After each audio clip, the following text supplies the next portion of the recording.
What's up, guys? Welcome. It is time for us to get into the second week of Season 11 of the Mettlestate Pro Series. Of course, with me today is going to be Mr. Dale. How you doing today, friend? DK, I'm doing great, man. How you doing? Oh, pretty good. Quite excited to see what our teams are going to be bringing out onto the battlefield. As we know, right, we had a little bit of an off week last week, right, taking a bit of a break. But this time we are right back into the action. Oh, Of yeah. course, starting it off. We are going to be heading into a little bit of that Erangel action. So as per usual, right, we're going to be having 2 Erangels and 2 Murmurs with, or we can call that an Erangel sandwich or Dagwood, seeing that we're going to be having Erangel at the beginning and the end as well. But of course, this time around, right, we're going to see what the teams will be doing. Last week, and I say last week, the last week they played, we saw 2 winner chicken dinners coming through from Slime 4KT. So an absolutely phenomenal performance from them in the previous week of play. But this time around, I'm looking to see if we're going to have any other potential teams stepping up. Of course, we also have a reduced amount of teams coming into the lobby this time around, but we know that is due to a PMPL prep event that is currently taking place. But without any further ado, we are, of course, going to be hopping straight into the match itself to see where that flight path is going to be coming from. The team starting all the way up towards that Kameshki position, heading straight down towards Primorsk. Now, Dale, this is going to be a very satisfying flight path for the teams. Oh, yeah. So nothing could be more easier for the guys. They got a decision to make. You have Eastern Side and the Western Side introducing Razak, Yasnaya, Mansion, Prison, School, Pachinki, Quali coming in there, which has been a fan favorite. Of course, Motor Power on the Eastern Side with Lipovka. So yeah, it's a nice fair share. The guys can choose where they are with this little small group that's in, and let's see what action they can bring. As you mentioned earlier, the Slime 4KT getting that double winner chicken dinner. Let's see if they can hold that consistency to keep the apex and on the top of the game. Yeah, the pressure is definitely going to be on for the teams here, looking to see where everybody's going to try and get themselves into. Of course, we've got a few teams starting to break off. We've got EFX heading further up towards that more northern position. We've got the players there from 6 Gaming, of course, going to be heading straight in towards Prison. And then ATROX heading straight towards that kind of Lipovka position. So a decent spread coming through for the teams, even though we only have 10 in, as we said before. The other teams are at the moment participating in a prep event, so we should see them back pretty soon to continue on with the rest of the evening's proceedings. But for the time being, right, we're going to be seeing that zone also then taking its shape all the way down towards that more southern edge of the zone. So that allows for a lot of movement now to come in towards that Sosnovka military island. Yeah, that's right. So it breaks it off. What a beautiful flight path that comes in, and the zone decides to move central, introducing the center field of the island as well as military base, so each of the guys can have a fair share of that zonal pressure. We have EFX on the outside deciding to do a long game. I wonder what kind of action they'll be bringing, as they know they have to cross over into that bridge or water location to get back into the zone. It's going to be an interesting one indeed to see which approach they are going to be taking, right? Because, I mean, EFX all the way up towards the northern side, as we can see on the map, there's a lot of options for them to come through with regards to those rotations. But I'm also quite curious, rather, not serious, curious to see what Rila Insider is going to be doing with that very centered zone position. We can see just off a little bit to the side there from them, those lovely orange dots being the players from the side of the USO Crimson team. Right, very clumped together, not really spreading out, but I understand looking at the compound that they're in, that they're just making sure that they can utilize that compound before moving to another potential loot location.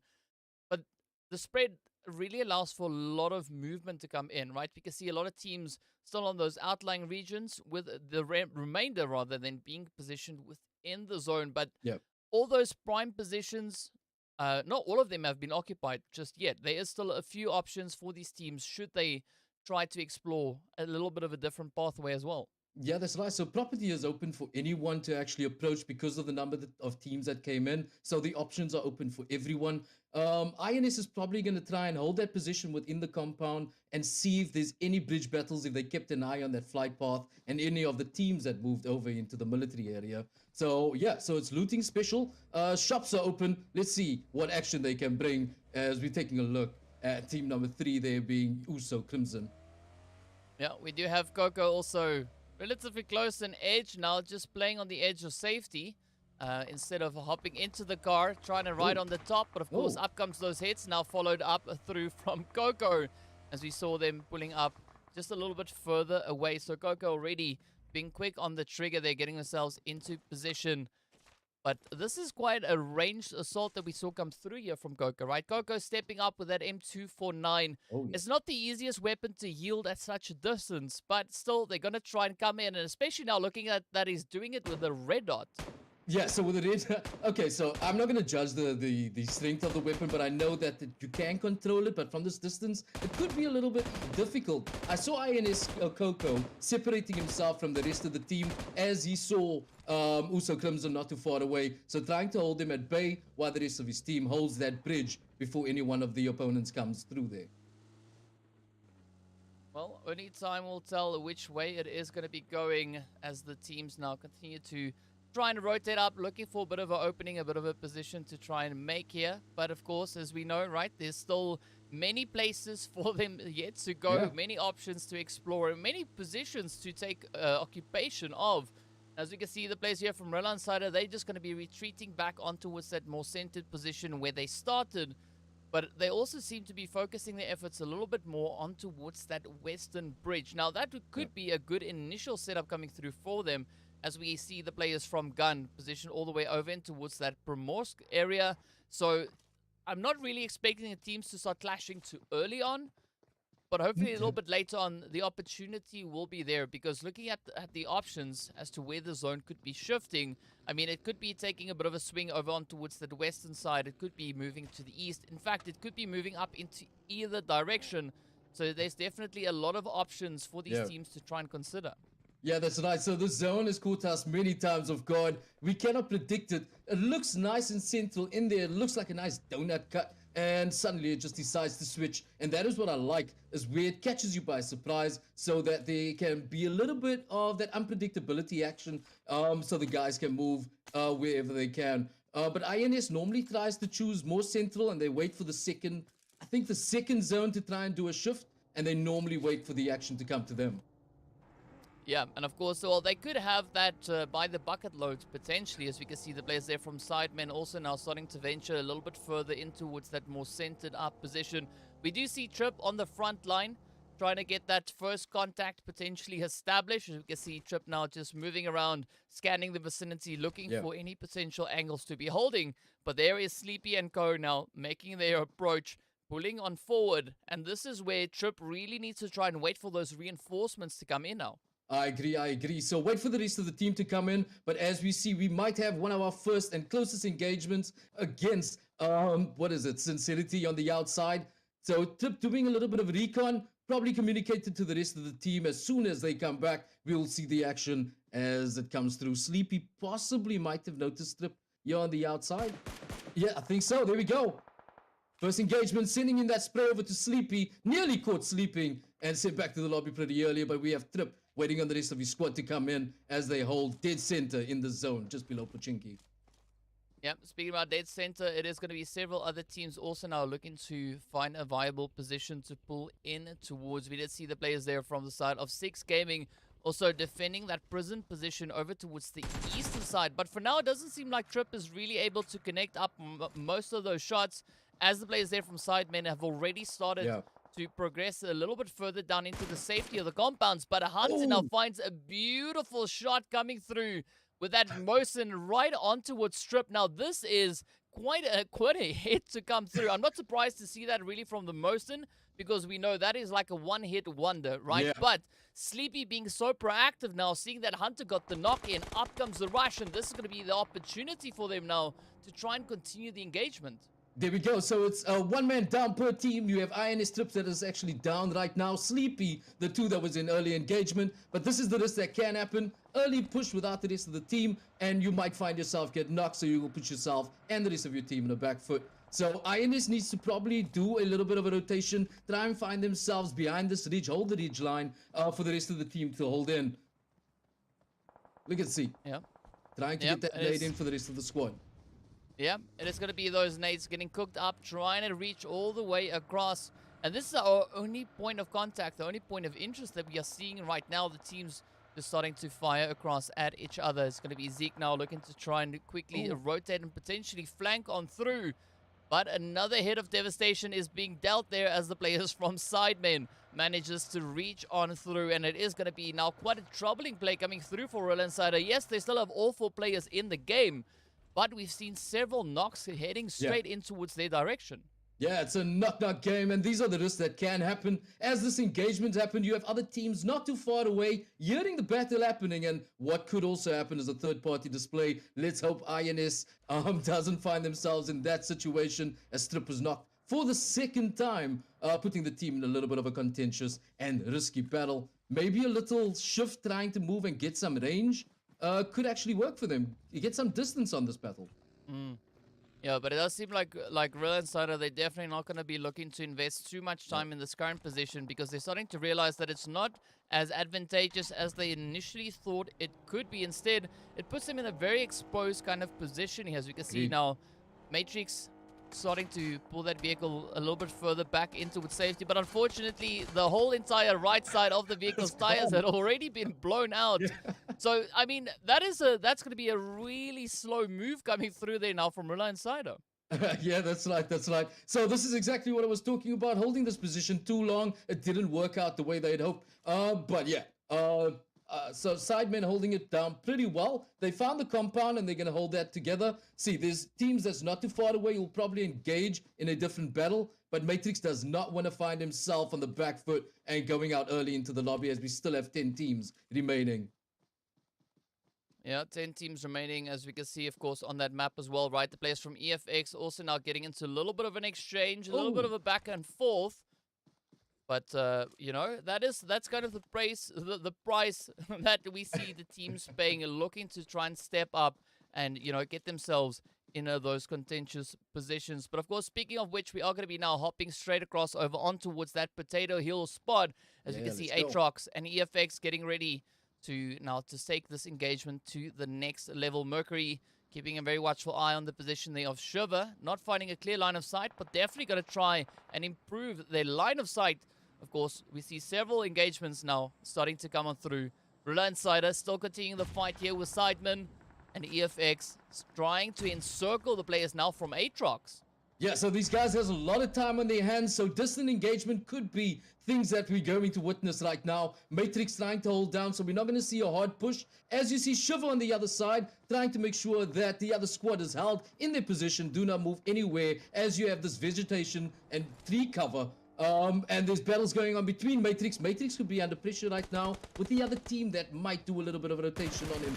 As it doesn't, Matrix sends and sprays, holding the team at bay with the rest of his team coming in to assist him. Oh, I mean, it's a slow, steady play. But we do see a few developments coming in on towards that more southern edge as well, as we got several more teams now starting to converge up in towards the zone itself.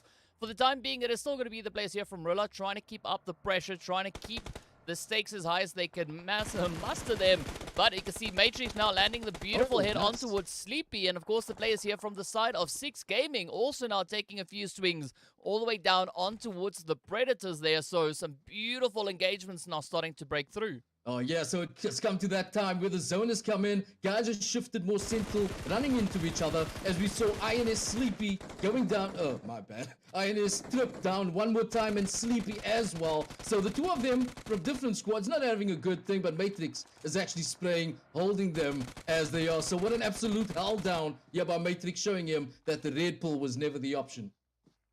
Yeah, I mean, that blue pull definitely doing its thing, right? That is something we can say without a moment of a doubt coming through. But of course, now on the opposite end, we see Mercury also just creeping up. So the players here from SIDEMEN find themselves in such a difficult position. They are literally getting pincered from both directions. We got Rila Insider pushing in from the one side over on the west, and then of course we got the players here from EFX moving in from that eastern front. So it is going to be a really sticky spot now for the players here from SIDEMEN. Yeah, that's right. That's exactly what I was talking about. Other teams on the other side, hearing the engagement that's going on a little too long, and decides to come in and join the fun. So this is the third-party action that I was afraid of for these SIDEMEN right now. As we know, SIDEMEN is a pretty good team. They can hold their ground. but they held this battle a bit too long and gave the attention, and now it's focused on them. I'm thinking they're gone. I don't see them anymore. Yep, they did indeed take down the players there from SIDEMEN. That is going to be our first team to pack their bags and make their way towards the lobby, waiting for our next round to come on through. But of course, we can see Mercury not going to give up the fight just yet, right? Still going to be trying to play the position here, looking to see if they can reach across over on towards Mercury, or rather Matrix, or any of the players coming through there from Rila Insider. You got me with that Mercury Insider thing that you said before. The right? Red Bull. Yeah, no, it kind of stuck in my head now, right? You got some Mercury in my system there. I think that's what's cooking. Woo! But either way, no ways. as we can see, that zone is getting ready to pop up once again. Now it's starting to center up a little bit more towards that Pachinki side, but let's see where this next shift will be taking us. Oh, yes, still stays in and around the vicinity of Pachinki and those Pachinki fields. So this is a good setup coming through for Rila Insider and EFX, seeing that both these teams don't really have to rotate out of this position, but now they can get themselves set up in anticipation of the Predators, the players there from 6, as well as the squad there from Uso Crimson, who we can see situated over on towards that eastern side, who now have to find a rotational path back in towards the zone. Yeah, that's right. So the guys that find themselves nicely positioned within the compounds would probably be the safest at this point. Try and hold as soon as they do their zone reading to try and get the positions set for the teams that will come in. So you can pick any one of the teams that comes off one by one, but that is too early to tell right now, as EFX Mercury is trying to make sure that the INS squad doesn't come in to try and spoil their day. Well, a little bit of a spoil is going to come through, as well as we can see the players here from EFA 6 rather also now starting to get themselves reacquainted with that zone, moving in over on towards, or rather close to that eastern side, as we can see them just holding up in towards farm. The rest of the lobby now focusing their efforts on getting themselves situated back in towards the zone. But again, right, now that we are sitting with such a large amount of reduced playable area, the teams are running out of options and strong feasible positions to move in towards. So it comes down to a kind of a first come first serve, or if that doesn't work, just teams showing a lot of aggression, trying to kind of bully their way to get into a compound. That's exactly the choice of words that I would use, is that they're going to try and bully their way in if it has already been taken and property has been signed by another team. But you know what? Maybe borderline play would actually be one of the best options to try and do it. And, as we see, that normally works, as you can hold any squad that comes in late within the zone. They can actually hold that down. Mercury still trying to hold it down against Uso Crimson, and trying to make sure that he sends that battle onto them. So if we have EVX here that's trying to hold it down with the rest of the squad, let's see where they can actually get it from there. Yeah, so some great shooting coming through there for Mercury once again, just laying it on super thick onto poor old PB and J there, as we did see them getting sent away. But of course, still sitting with 32 players left in this lobby. Our remaining 9 teams are going to be looking to make their way on through. EFX now starting to just advance a little bit further forward, but nothing too aggressive. They want to try and play this kind of dip they find themselves in right here, but as we can see, Superior and the rest of the squad, they're not going to be wasting any time, right? They just come rushing straight on forward. The nade's getting cooked up. It is now going to be Edge and Wet left to try and defend this position, but up comes the push. Those utilities just flying all over the place, and this is now going to be a do-or-die situation right here for Uso Crimson. Yeah, that's right. So Superior holding the line, doing the snake, making sure that Edge does not go past that edge and jumps the broom too early. He meets up with Wet Willy. The best thing for them to do is probably find cover, as the rest of the team will do a nice rotation on that ridge line to make sure that they get cover. Wet Willy and Edge tries to leave the building and does get away with it by the skin of their teeth. Superior not going to leave it laying down, as we have another squad member just above on that zone. I wonder if they'll get away with it as well. And it looks like they do. Yeah, well, only time will tell 100% what is going to happen. Of course, we can see that zone now just sticking rather on towards the southern edge of the zone. ATROX now coming in with a few of the hits as they're starting to descend from those northern positions, finding a few victims along the way. And with that, it is going to be a very abrupt end coming through now for the players there from Uso rather, Crimson, as they get absolutely demolished. But we can see, of course, a little bit further up towards the north, right? The players coming through there from the side of Prophecy. They've been disengaged from the fights for quite some time, but now they don't have much of a choice, right? Now they have to move forward. Yeah, that's right. So they decided to do the long game play. Let's see if it works out for them. It's not a bad choice when it comes to such a little amount of players on the game right now. Moving into the zone, it could work to their advantage. Let's see how much they can actually take from that. But most of the guys that find themselves central is going to be the ones that are actually completely under pressure. Yeah, those rotations now going to start coming on through. And of course, the players here from Sincerity moving in on towards that southwestern position. You can see just there alongside them, of course, is going to be the players from the team of Gun. Now just trying to huddle themselves up into a little bit of that hard cover. But EFX also finding themselves in a little bit of a predicament, right? Still trying to advance into the zone, but finding a few obstacles on their approach into safety. But for now, I mean, the players here from Sincerity really trying to keep the pressure as high as they can manage it. As you can see, Willie now on the front line. The rest of the team slowly but surely starting to move into position. I'm curious to see at what point they're going to actually try and leverage the angle they've got here. But Roshi is not going to let any of that slide past them. Yeah. So Roshi not making it all too easy and sending all this fire back as the spray comes in. Lucky to get away with it, but they're still going to hold it. So I'm also interested to see what the guys decide to do. Are they going to try and rotate outside of that compound or hold down this position as long as they can and see the numbers fall as we're sitting on 8 teams still remaining, 29 players as we see Sage just taken and goes back to the lobby. But those hits now really starting to drive home. As you can see, that zone just taking a little bit of a swing, a little bit further up north, so nothing too drastic. But however, we do see Psycho now on the opposite end, just hammering those hits up in towards Kuza. And now we get to see whether or not the players here from the Predators are going to be able to find a good position pulling up in towards this phase. Once again, we can see them situated over on towards this eastern side. But looking at the zone that they have to work with, there's definitely not a lot of options that remain for any of these teams, really, to move into, aside from that compound positioned a little bit further towards the northern side of the zone itself. But that currently is being occupied by the players there from Rila Insider. That's right. So finding themselves a little bit unlucky. At this particular moment, the options are very limited because of the zonal shift. So what would probably have to be do, I would maybe try and choose a little bit more of a patient gameplay and see whoever I can try and approach. But then again, who am I? I'm not the pro player. We are looking at the pro players right now. Yep, and of course now it's going to be the opportunity for them to show us what they've got. You can see Shiver just up ahead trying to evade the shots as they come in hard on the hills. But the team's now still just trying to keep themselves huddled down, not going to be trying to get themselves exposed unnecessarily.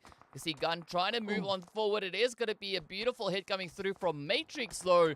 And with that, Sincerity gets reduced down to only 3 remaining hopefuls. We've got Muffin now playing a bit of an ambush position here, just trying to get themselves lined up alongside that tree. Meanwhile, the players here from the Predators looking to see what they can bring in. But Gun, they're not going to be wasting any time. We can see those hits now just getting laid on so thick up ahead. ATROX taking so many hits. A little bit of that side party action coming through as well, as we can see Roshi now jumping straight into the mix, finding a beautiful spray down right on towards Shiver.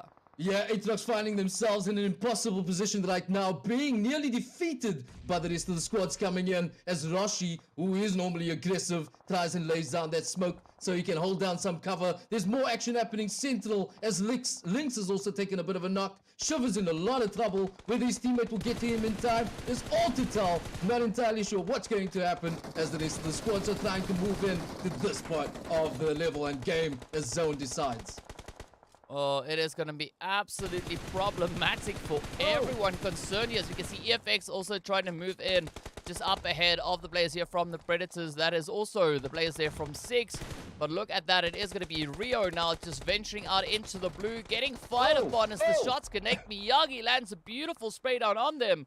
But let's see whether or not Predators will be able to gatekeep the edge of the zone as Miyagi now backs their bags at the hand of the blue zone. Quite a bit of devastation being dealt there. As we know, at this point in the game, you don't really want to be sitting out here messing with that blue zone all too much, as it, it has no tolerance for nothing and nobody. So if you're in its way, you know, it is going to make it's going to have its way rather than with you. But Gun still going to be trying to play along the southern position. Sincerity quick on the triggers. We can see Rogue Baby now just jumping right into the action, getting the beautiful hit on towards Rashi. It now relies on Short Boy and Zero looking to see and contest. Here we go, trying to push on forward.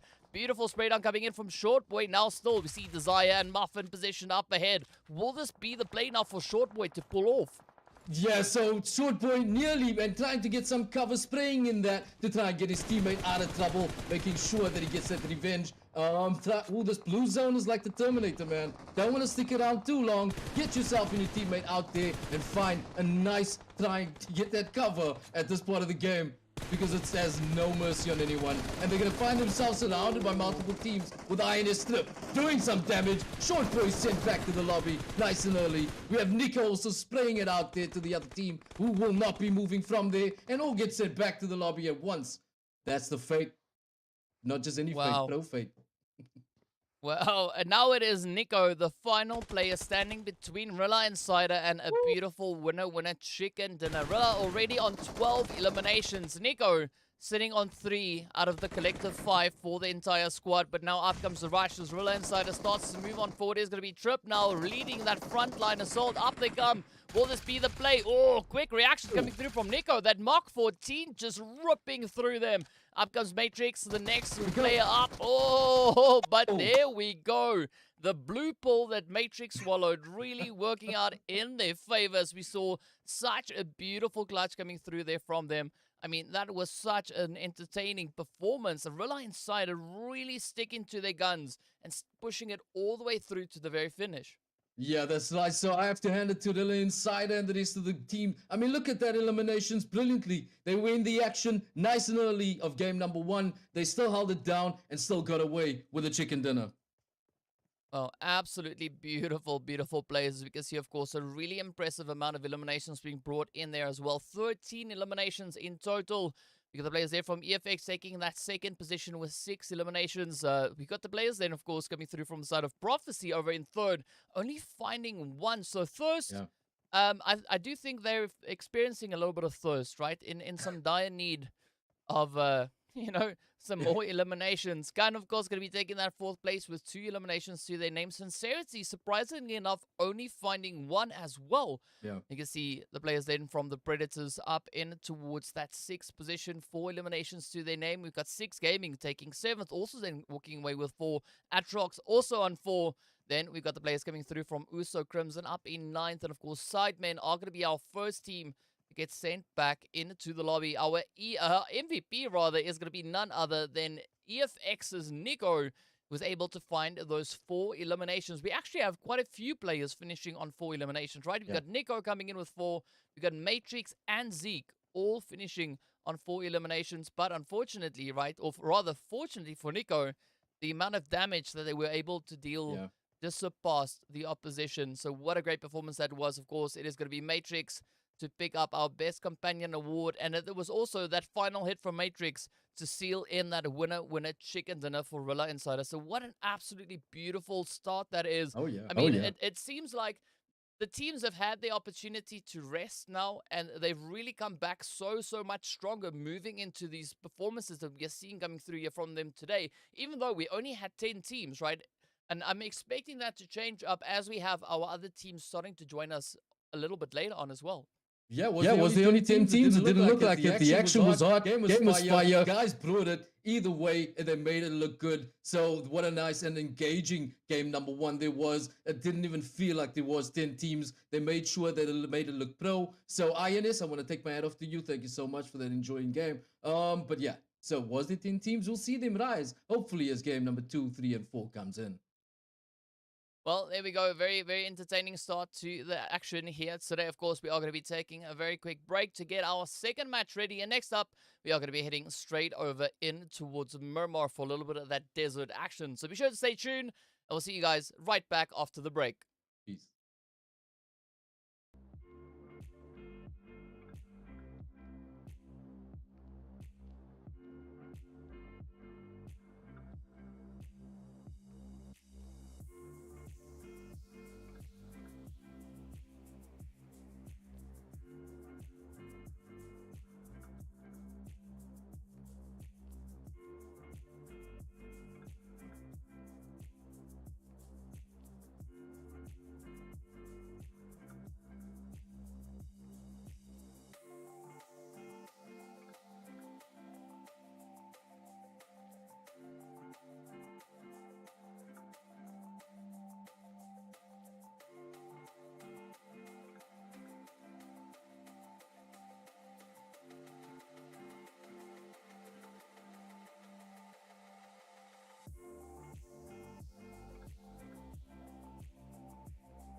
What's up, guys? Welcome back. We're getting ready to move into our second match right here in week 2 of season 11. Of course, we are getting ready to move right over into the beautiful deserts of Miramar to see what the teams are going to be bringing out onto the battlefield.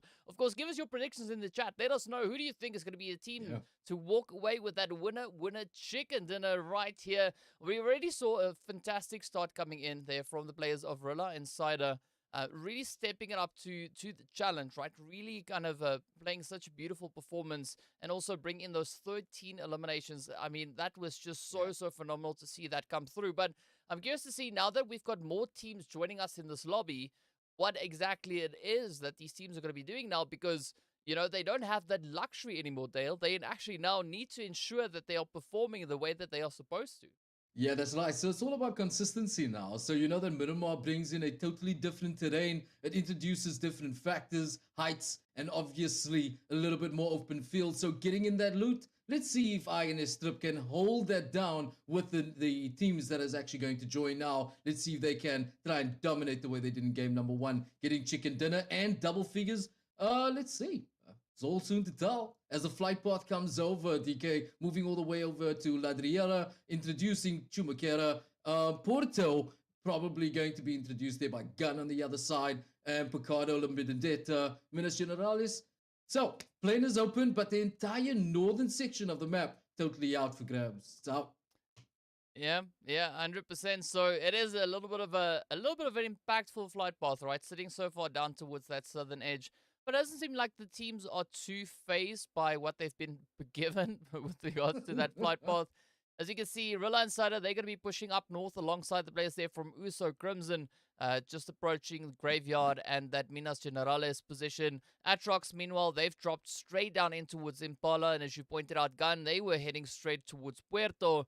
But if we look over in towards Los Leones, that's where things look a little bit different, right? As we can see there, we've got the players from SIDEMEN already holding on to their position. And then, of course, we've got the players there from Deset Flame eSports sharing that drop location with the addition of the zone. Now taking a bit of a swing over towards the northern edge.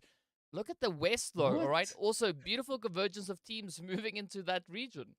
Yeah, that's right. So it's like they just decided all together, hey guys, let's join as close as possible over to the El Paso end. The zone decides to shift all the way north, making things a little dicey for anyone further down on the southern region of the map. Los Leones, which introduces more compound regions. I don't know if anyone signed it, property estate, leases and contracts, but only one team is going to have to come out of there and move up into that zone. But look on the western side, there's already a battle happening nice and early.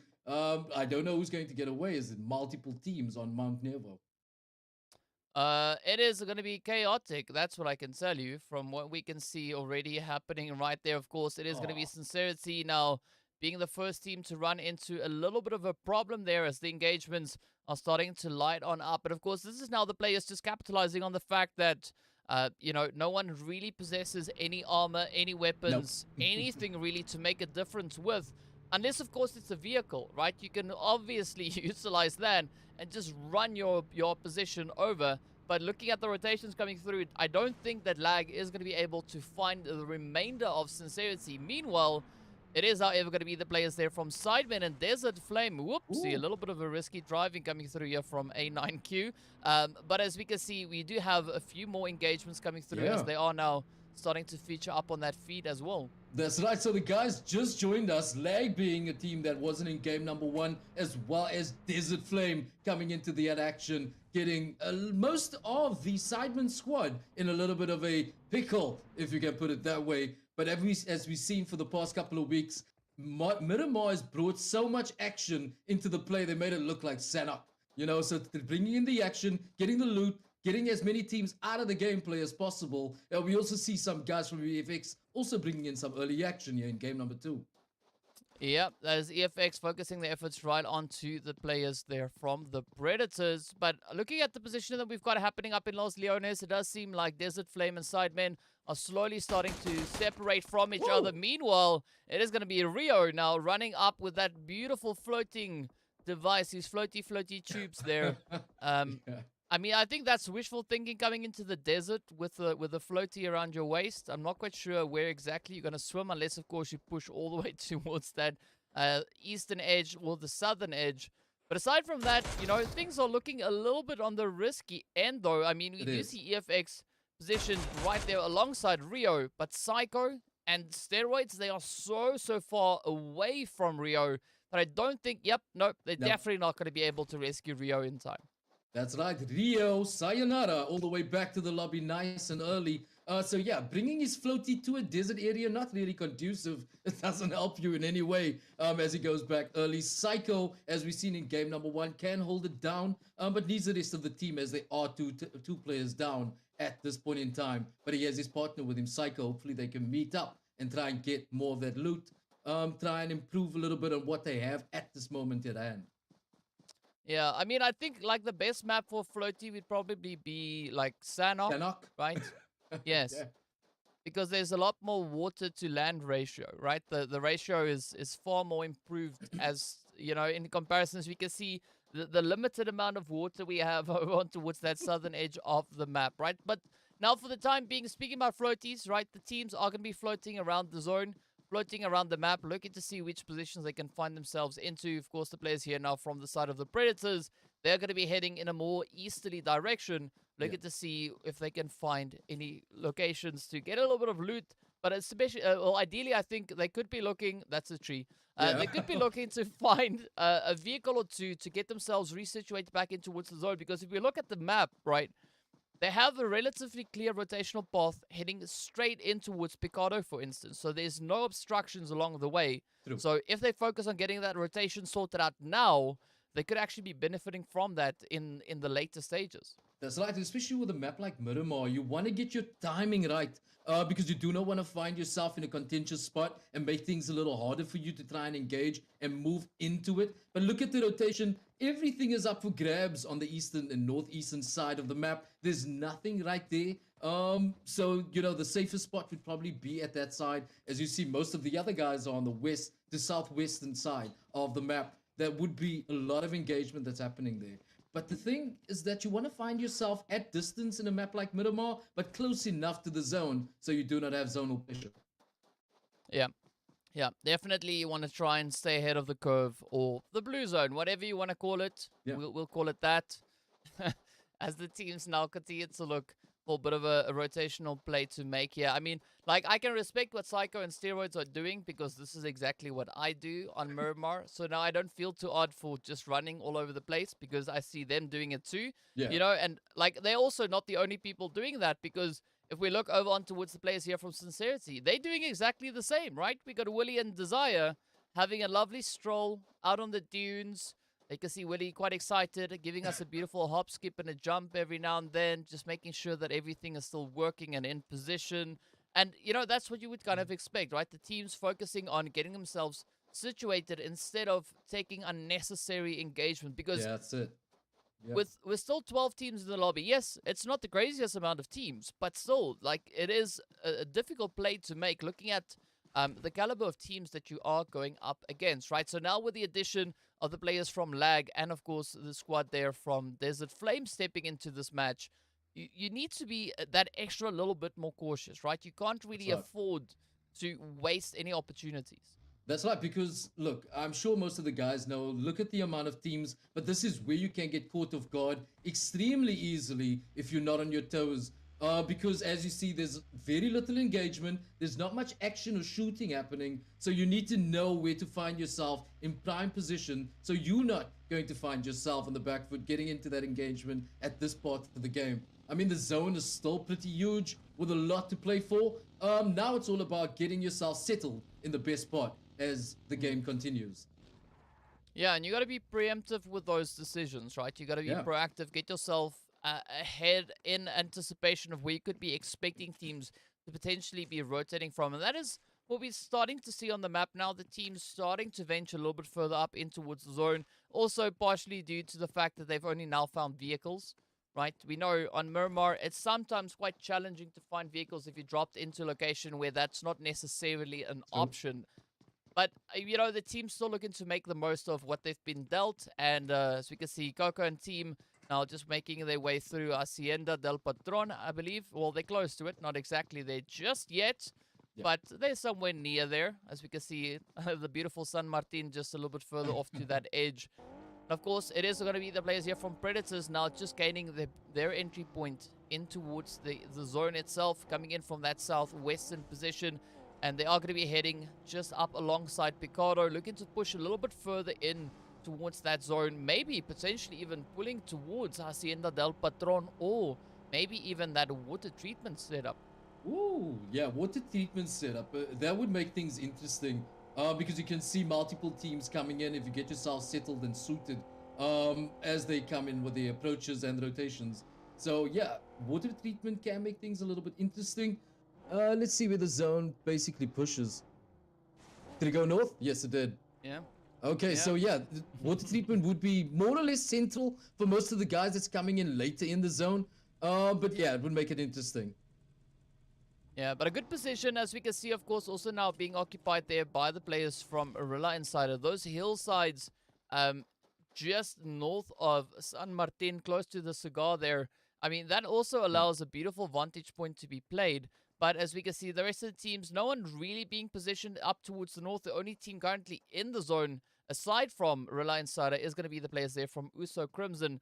So you got to be super careful with how you situate yourself moving into this.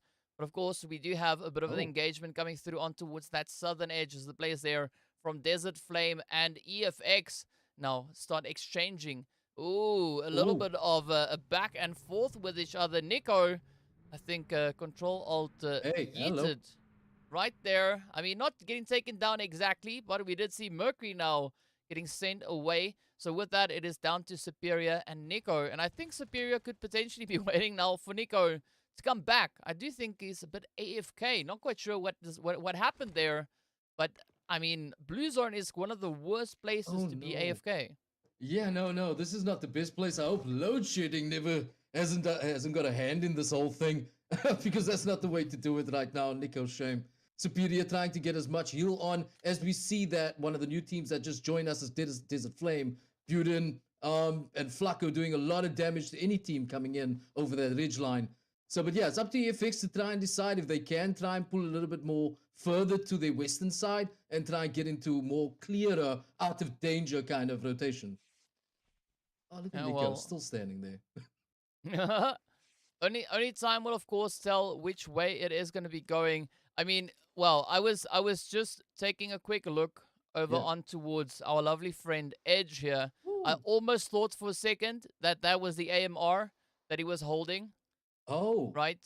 Yeah, okay. And in fact, it is, right? So he's got the AK mounted currently, and then we've got the AMR there, right? I have not seen the AMR being used in a competitive match just yet.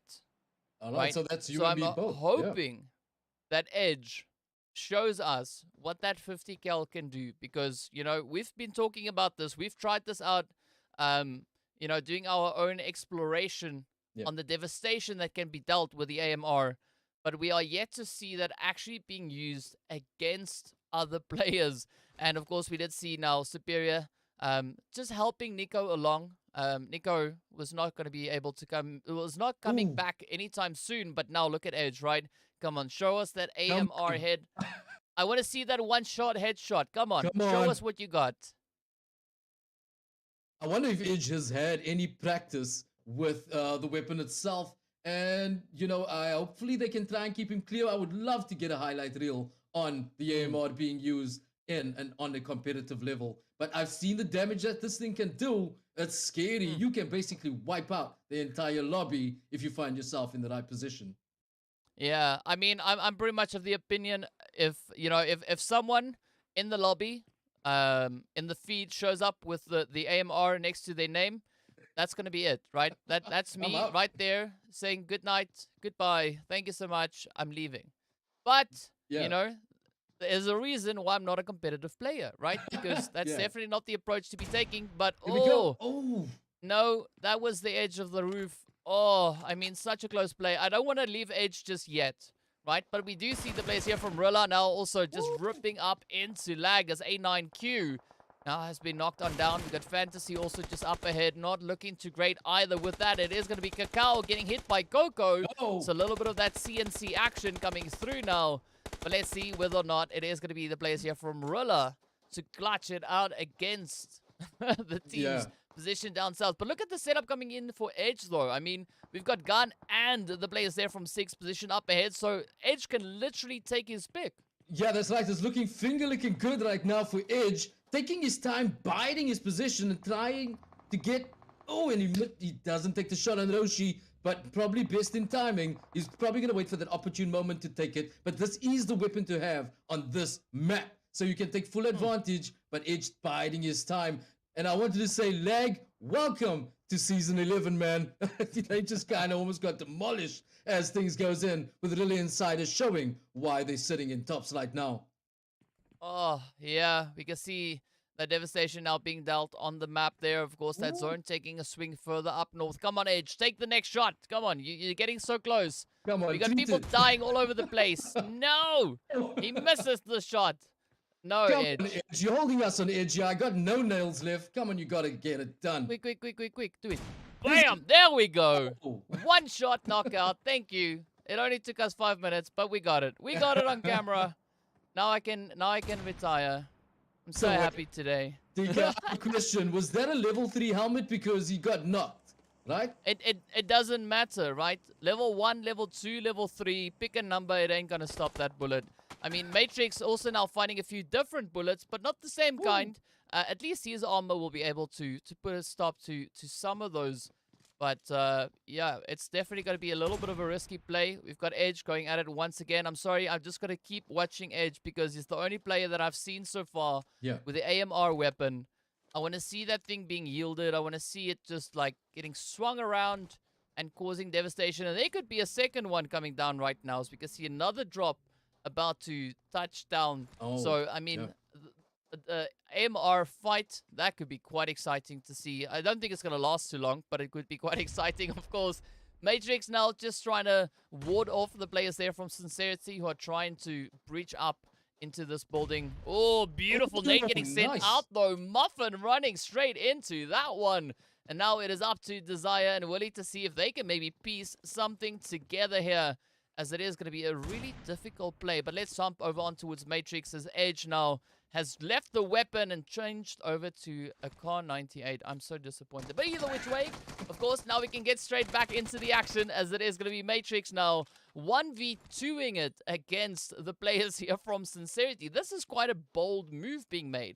Yeah, that's right. Don't call him Matrix for nothing, but he could clutch and get away with it as he basically held his ground against Sincerity. That's INS Matrix that we're talking about. But as the guys are engaging and trying to get their heals and medkits on, Matrix decides to shift to a rotation, which I think is an OP move. Try and gain some distance so he can get that hits on him. Possibly going to try and use the vehicle to get away. But let's see if he can get another knock-in as Muffin got treated with a little bit of coffee. Yeah, you know, like this is going to be a really difficult play now for Matrix to try and make. Seeing that blue zone has started to close on through. Yes, it's only third phase blue. It's not going to be too devastating. Yeah, that's right. But still, it's not a position you want to be in if you're isolated, right? And so you can see the rest of the squad, they have now rotated all the way up towards that northwestern side. They Zeke and Co. Zeke and Trip actually now pulling up alongside the drop, way off in the distance. So it's going to be a very risky play coming through now for Matrix at least. That's right, but it did exactly what I kind of predicted, is that he's going to try and shift, rotate a little bit out of water treatment, either to gain some distance and get back into the zone. As we know that this zone doesn't hurt too much, but you do not want to find yourself in there too long. Edge still hanging in there. But you got the Car 98 now, so... Yeah, no. I'm gonna. Sorry, Edge. You just kind of spoiled it for me. But either way, right? We're just now waiting to see what is gonna come through with that next zone rotation that also now blessed us once again. Is Edge gonna look for another one? I hope not. But let's leave Edge right where they are. We're gonna hop to the other edge, right to the edge of zone. I love it. That is where we see the players here from Ghana now making their way on through, just working their way in and out of the compounds, all the way up in towards Torre Ahumada. So a very interesting position for the zone to be shifting in towards, like super far north. I don't think I've seen a zone like this in quite some time. So it's going to be quite exciting to see what the teams are going to be making of this insane zone shift. Yeah, that's right. So with the zone shift, it kind of introduces unpredictability. So everyone that's normally kind of practiced and used to certain parts of the zone, this kind of zone shift where it moves all the way north and then shifts towards the west again, chases you into unpredictable motions. So the strategies would need to change. Let's see what kind of introduction that would bring with guys like Gun that try and do battles within the middle of the motion. ATROX also getting into some little bit of a battle there in the middle of the ring. So yeah. No, that was shivering themselves out of their own vehicle, and of course getting picked up there by steroids.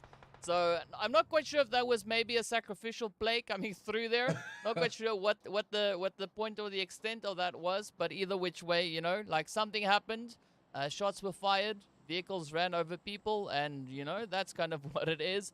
Yeah, but now we're gonna be waiting to see what is gonna come through at the hand of the players from Gun as they are starting to, you know, just move a little bit further and further forward. Not overly aggressive in their approach. No. But trying to do their due diligence, right? They don't want to get caught out, and we see Edge also now picking up a quick trade on towards Muffin, over on towards that southwestern side.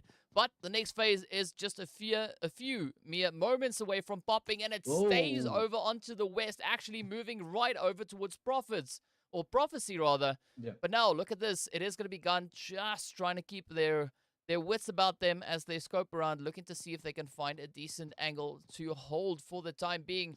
You see Sincerity also now starting to lose players all over the place. And I mean, to give you an idea how far north this is, right? There's only one block of 100 meters to the top of the screen. That's the top block that you see. This is the top of the map. That's how far north the zone has gone. Yeah, that's it. After that, there's not much of the map left. So, yeah. Gun, I don't know if they're going to find themselves in the best position, DK. They're finding themselves far outside of the zone. They're one of the teams that has the furthest distance to try and travel, but they will be meeting other squads that will be holding that zone on the more, let's say, eastern side of that zone. Yeah, now's the opportunity here for Matrix to play a little bit of the knock-knock game. As you can see, one of the players there from Uso Crimson just up ahead of them. It is none other than Mr. Wet. Nothing worse than being wet in the desert. It dries up really, really quickly, but now they're going to be experiencing that firsthand, as it is going to be Zeke and Matrix looking to come through with a little bit of that pressure as they now start pushing further and further forward. It is now the final hopeful getting blown to smithereens as Zeke seeks them out, and with that goes on a bit of a search and destroy tangent there. But of course, now we still see a lot of teams remaining, right? Still sitting on 8 teams, 24 players left. We are 5 zones deep. And this is going to be so problematic for so many of our teams here. Of course, we see ATROX and Gun also taking a few swings at each other off in the distance. Up comes Iconic now, just yeeting out of that vehicle, trying to get right onto the trigger, jumping at the players here from SIDEMEN. Picks up the first one. But it is not going to be enough as they now also get traded on down. We see Zero starting to push up from off in the distance. We got Matrix still keeping their eyes absolutely glued on anything and everything that moves surrounding them. That's right, so Matrix keeping a close eye. Anything that moves, he's going to try and cap and get that elimination as INS. Matrix holding it down on the ridgeline, trying to make sure that this compound is all there is for anyone that try and shifts and move. We also have ATROX dead. There's going to be multiple battles as ATROX dead. Just gets knocked on the outside there by the Muffin. That's it. Should be sent back as Shine. The battles are happening nicely as we're looking at a cloud of smoke. Iconic with an iconic shift and move, getting dead back into the game. Well done for that. Nice clutch holding it in there. Yeah, that was a beautiful play right onto Nerf. I mean, the timing on that couldn't have been any better. But what a play indeed. And now they have another opportunity to get themselves reset. Moving in towards the zone. Down to 2 players. They are still is going to be Psycho. And, Steroids now coming into a little bit of an exchange. Yes, we got the rush coming through from Deset Flame as they now look to snuff out a few players along the way. Meanwhile, Matrix also now just pulling up alongside the players from the side of Prophecy, looking to see if they can lay claim to a few of the potential eliminations up for grabs. But it's going to be a very risky play. As you can see, Rila Insider trying their utmost to find a good, decent position to pull into. That's right, they're trying to evict Pro, pardon me, from this.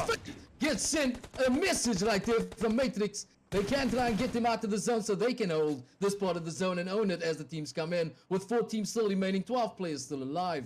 Matrix trying to do a rotation with the rest of his team, and Zeke trying to shift in as well. But they could be running straight into team number 5 on the outside. Ooh, do not lay in the zone, Matrix. Get out of there. Oh, six. God. What happened there? We got Flacco just narrowly. Ooh, making it up in towards the zone. It is going to be Shine. Now looking to Shine on through, coming through with that AMR hit. We saw the shot coming through in the feed. Oh, Matrix now getting absolutely devoured, and we've got 2 Flaccos now looking to just show us the precision. Yeah, what? But of course, we'll make it the Prophets as well, right? It is going to be Prophecy now trying to hold on here as Deadliest just pulls off that res on towards Thirst. So this is going to be that opportunity for Thirst now to gain more than 1 elimination. And already we can see the team sitting on 3, so that's already 2 more than they had over on towards Erangel. Yeah. But it's going to be a pretty tough order to try and kind of fill that one up. As we can see, Flacco sitting on 4 eliminations. The team sitting on 6 in total. So quite a lot of work being done by Flacco, picking up 2/3 of the eliminations for the squad so far. Yeah. But I'm curious to see what is going to come through at the hand of ATROX, right? We know that Shine has got that beautiful AMR in hand. Well, they had it. Not quite sure if they still have it. But, you know, only time can tell what they'll do. Yeah, so it's mid-range battle right now. So with an AMR, I don't know how you can, you know, stabilize your accuracy. But it's all soon to tell. As Flacco coming into his first game with the rest of his squad, trying to hold it down with 2 other teams in battle. Oh, Shine just gets dulled there by a little bit of action and nearly gets sent back to the lobby, but on his knees right now. Oh, Flacco's sending a spray over, still holding it down in the fort, in the zone. Could be sent back to the lobby if he doesn't get out there. Oh. Yeah. Woo. Yeah. Blue zone coming in with a clutch, and ATROX walk away with the winner chicken dinner on that one. Shine now just sprinkling us with a little bit of that, you know, that elimination magic there. Finding 1 alongside the other 9 coming through for the team, putting them on a collective 10. So those double digits are getting locked in. Of course, Deset Flame also going to be coming into that 2nd position with 7 eliminations to their name. Prophecy all the way in 3rd place with 3 eliminations. Then we got Rila Insider up into 4th place. So a little bit of a drop off, but nothing too crazy. Still finishing in at least that top 5. So still finding some decent placement points to come in alongside that. And of course, they do pick up those 5 eliminations as well. We got the players there from the Predators finishing on, well, 3 eliminations in 5th place. We got SIDEMEN in 6th. We got Sincerity in 7th, Gun in 8th. We got the players then from 6 Gaming up in 9th place. Uso Crimson claiming that 10th position. Lag coming into 11th. And EFX getting sent back in 1st. Well, getting sent back 1st rather. But Nico at least managing to find 2 eliminations along the way. So at least a worthy performance coming through. And of course, it is going to be ATROX Dead and Iconic to take our 2 stars of the match points here. It is going to be Dead to walk away with our MVP slot with those 7 eliminations and 839 damage dealt. And of course, Iconic with those 2 assists coming through. And of course, the 2 rescues as well.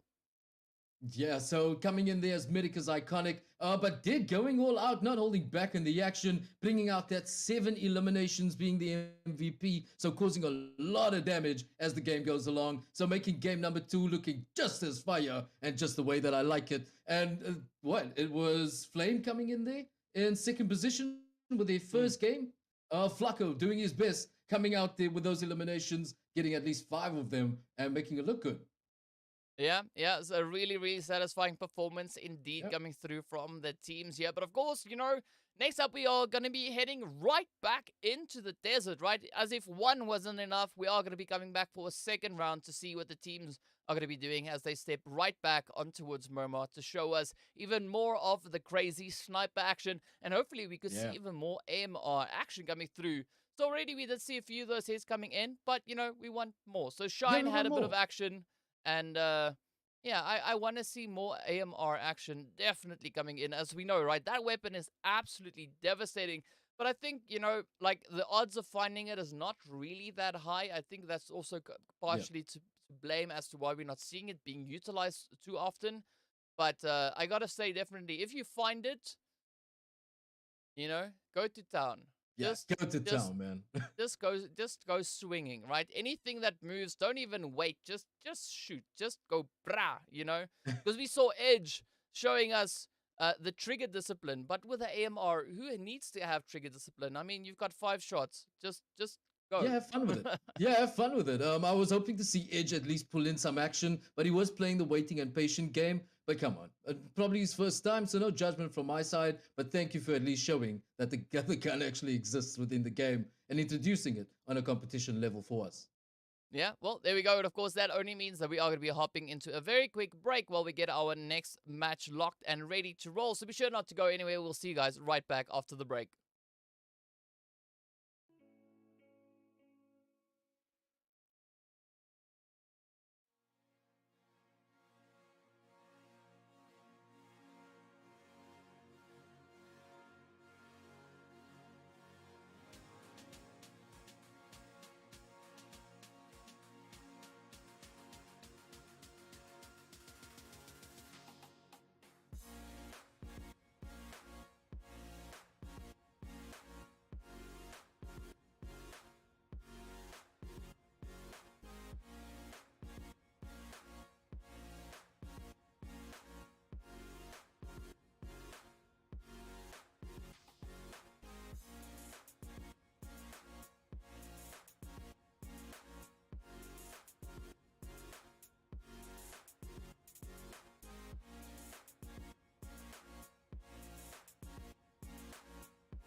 What's up, guys? Welcome back. We're getting ready to move into match number 3. Of course, we're heading right back over in towards Murmur. And this time around, we've got the players from Slime 4KT joining us in the lobby as well. So we are having a few surprise performances coming in every now and again as the teams are stepping up to the challenge. And of course, as we know, right, there is a little bit of that PMPL prep happening as well. So, we can't really say too much about it because it's necessary, right? The teams need to be sure that they are performing at optimal level.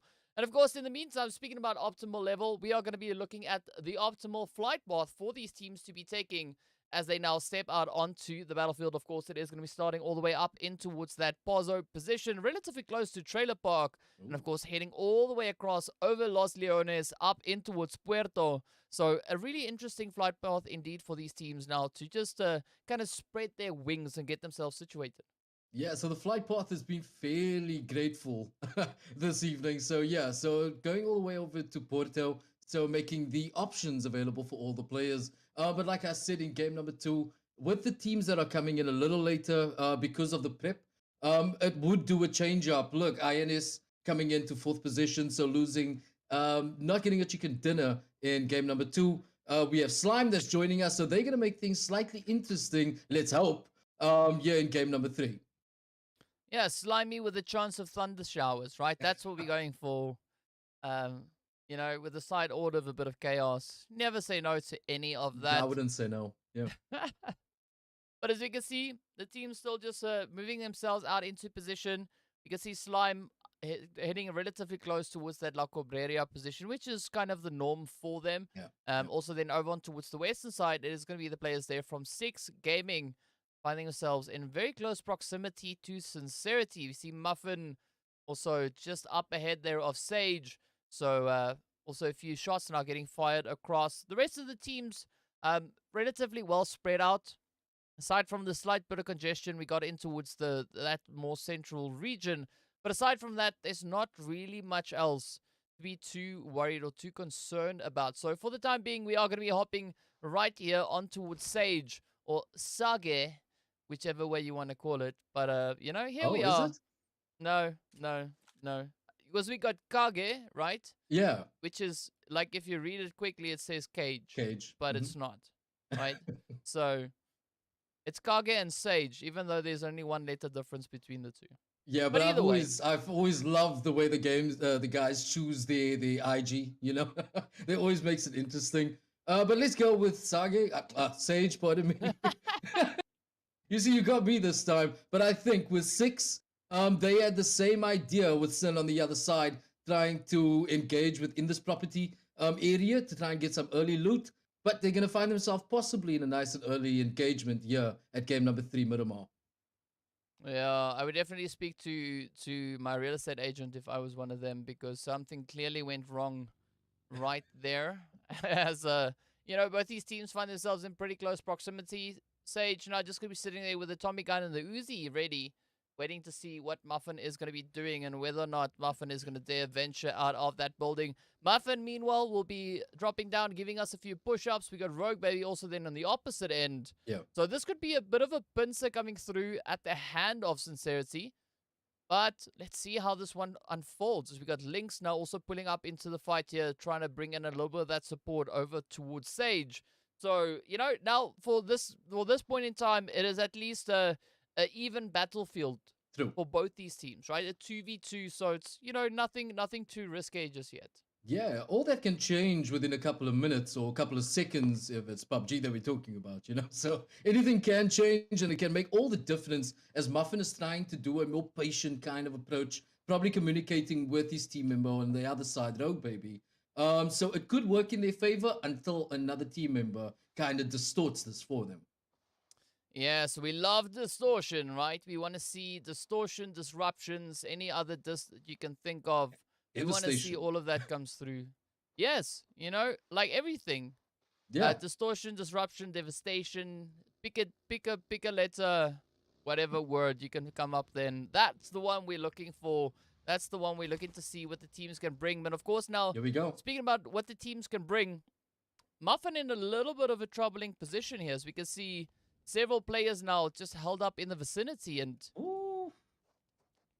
Muffin might just get cooked if he doesn't decide to do anything. I don't think laying down and trying to hold the fort would actually help him. He's possibly waiting for Rogue to try and make a little bit of a change up, trying to do some free fire on the other side so that the engagement can move away and cause a form of distraction. So cover fire should help and work in Muffin's favor so that he can engage. Yeah, well, now Muffin needs to show us what she's got, as it is going to be that rush coming through, of course. Oh, Muffin getting caught out in the window. A serious case of the bad knock-knocks coming in right there. Meanwhile, Rogue now also moving into position, trying to avenge the teammate, looking to see if they can find any potential plays, but a really calculated approach coming through here from 6, right? As we can see, Muffin already getting devoured. Rogue now stepping up onto the front line. We do have a little bit of that reinforcement now also starting to come in as well. As we can see, Desire just a little bit over on towards that eastern position. So the reinforcements are there, but they are not close enough to give a secure and, you know, kind of certain rotation for Rogue to get out of harm's way.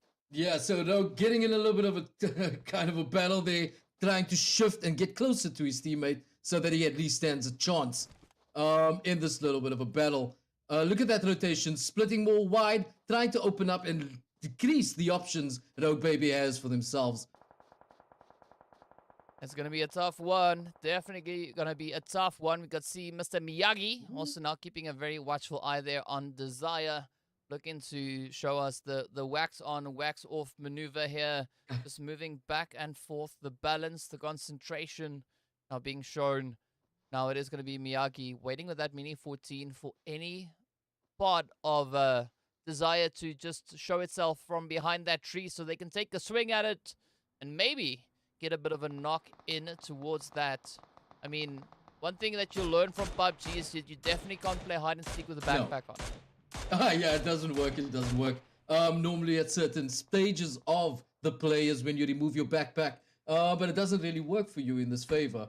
But yeah, so Miyagi trying to do a little, like you said, wax on, wax off, not trying to miss a beat. And what area of Desire he wishes to show, he's going to try and draw Desire out of that little bit of cover that he has there on that side. Yeah, I was gonna go down another pathway with that, and then I was just like, maybe I shouldn't, right? Because Miyagi just went rogue there, got the hits locked in one after the other, trying to get the confirmation dialed in as well. But unfortunately, that bullet drop is making it a little bit challenging. And Rogue now trying to bring in the evasive maneuvers there. Oh, but it's not going to be enough as Mr. Miyagi masters that Mini 14 to perfection. And with that, gets the confirmation locked in as well. Now, of course, the rest of Sincerity just going to be trying to regroup and, you know, get the heck out of Dodge, because that's not a position they want to find themselves in. They don't want to stay in this position for too long. But meanwhile, we're also now going to be getting ready to hop over onto a little bit of that Rila Insider Deset Flame action, as we can see Coco now getting ready to just pop off there at Buden and Flacco pushing up on the hillside. I think that was Buden and Flacco, I guess. Well, whichever. There was two flames, two desert flames or flowers or whatever you want to call them right there. And of course, 6 right there at the back end as well, providing a nice bit of coverage. But this is an interesting situation coming through now from Deset Flame, right? Because they're actually starting to encircle the players from Rila Insider. That's right. They possibly try and suffocate Coco and the rest of the squad members on the inside, clutching in. And there we go. Matrix is down as well. Was low in the first place. Deset Flame coming in with their second game here in game number 3 and causing a lot of damage for one of the most contentious and difficult squads to get rid of at this stage of the game. So we have Zeke that is still remaining, Trip that's still in the game, Matrix is back to the lobby, which includes Coco, Deset Flame showing why they are sitting there, Zeke nearly getting taken out, showing a little bit too much of himself and exposing, putting himself in some danger. Buden Flacco trying to rotate within this compound as Zeke holds this ridgeline. Would be a good idea to shift and get to the rest of his team, or, well, not the rest of his team member, try and get Trip to try and change on that position. Yeah. But now, you know, it is going to be required of Rila Insiders to play a little bit of hide and seek, right? Because that's the only option they have. They have to go on a little bit of a trip. As we can see, Zeke now, facing some technical difficulties there with the vehicle. The shots also connecting on up, and You know, you must be careful because you can trip up at any point. You on a roll, DK. Yeah, that's right. You can trip up at any time, and who would want to at this stage of the game? It's still 12 teams remaining, so it would put them at the bottom, or close to the bottom of the log. You do not want to be that first team. There we go. Trip up. Talking about it, doing a little bit of a Hail Bay flip is Trip and Zeke. And this is what pressure does. It kind of makes you take your eyes off the road, and you end up nearly eliminating yourself at this stage of the game. Yeah, I mean, Trip bailed on that one, but it doesn't, at least it wasn't a full-on bail, right? It was just a hay bail, so, you know, hey, it's okay, right? It's fine. They're still alive. They get to set themselves up once again, and of course, we can see on the map, they've gone for a little bit more of a centered position moving in towards the zone. We got a few more teams now also just trying to get ahead of that blue. We got the players from the side of 6 all the way over towards the west, very close to Pozo, as we can see over on the left-hand side of the map.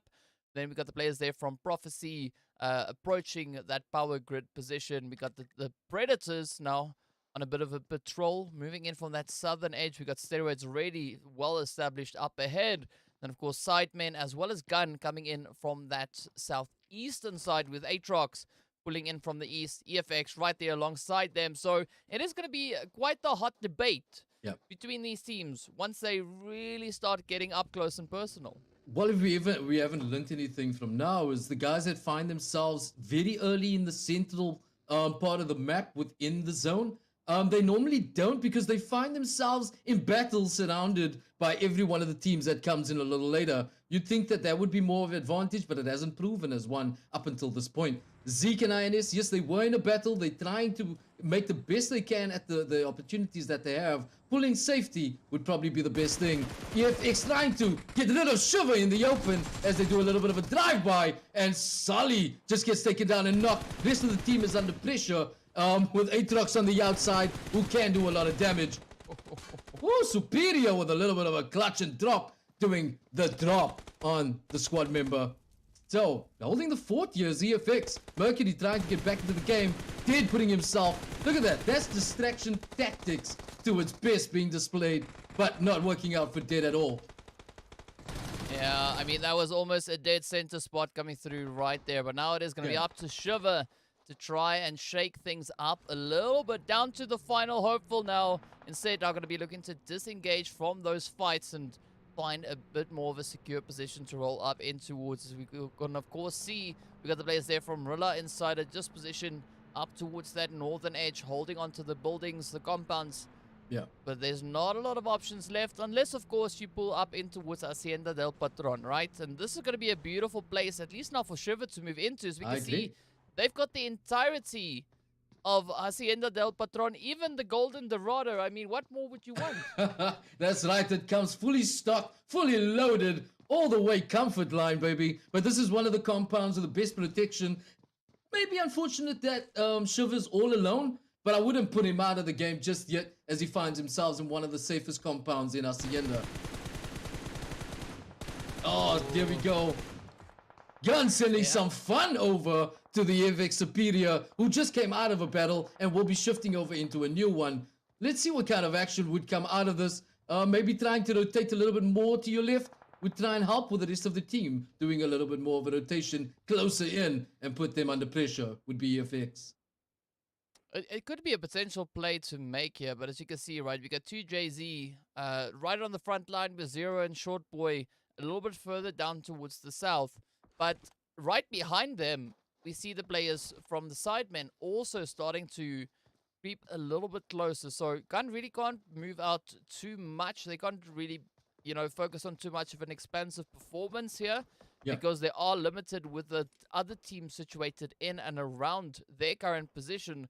So there still needs to be quite a bit of caution to come through from the side of Gun, as you know, once they move out and they really start hitting it in with those hits and sprays, that of course makes a heap ton of noise, and that only then draws quite a bit of focus onto your team itself as well. So, you know, you got to find that balance, right? Because, I mean, it is exciting to just go and, you know, just shoot anything that moves, but you got to think of it in a tactical way as well. And speaking about tactical ways, right, we do see the players now from Slime actually coming in with a little bit of a little bit of a rush as well, as they now starting to advance up on, you know, the players coming through from the side of Uso Crimson. So we are going to be hopping straight in towards that as we see Zeus now just come thundering in with a beautiful shot, just utilizing that Umpi, picking up that elimination. And now 1 down, 3 more to go.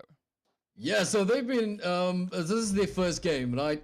So going into a nice early engagement, showing Slime 4KT power. Zeus coming all the way from Olympus, showing him why he's the god of all those games. So it doesn't play around. PB&J in a lot of trouble. Nice thing to have in breakfast, but we're not talking about breakfast right now. Well, Wet Willie just gets thirsted and sent back to the lobby. Nice introduction here from Slime 4KT. But DK, we know how dangerous Slime can be and why they are in the position, and as well respected as they are, they do not make things easy for any team, regardless of who they are. The kind of battles they bring, strategies, formations, and the approach that they have is probably one of the OPs that I've seen. Yeah, I mean, but Slime is just as dangerous as Flem, right? It's like it goes hand, hand in hand.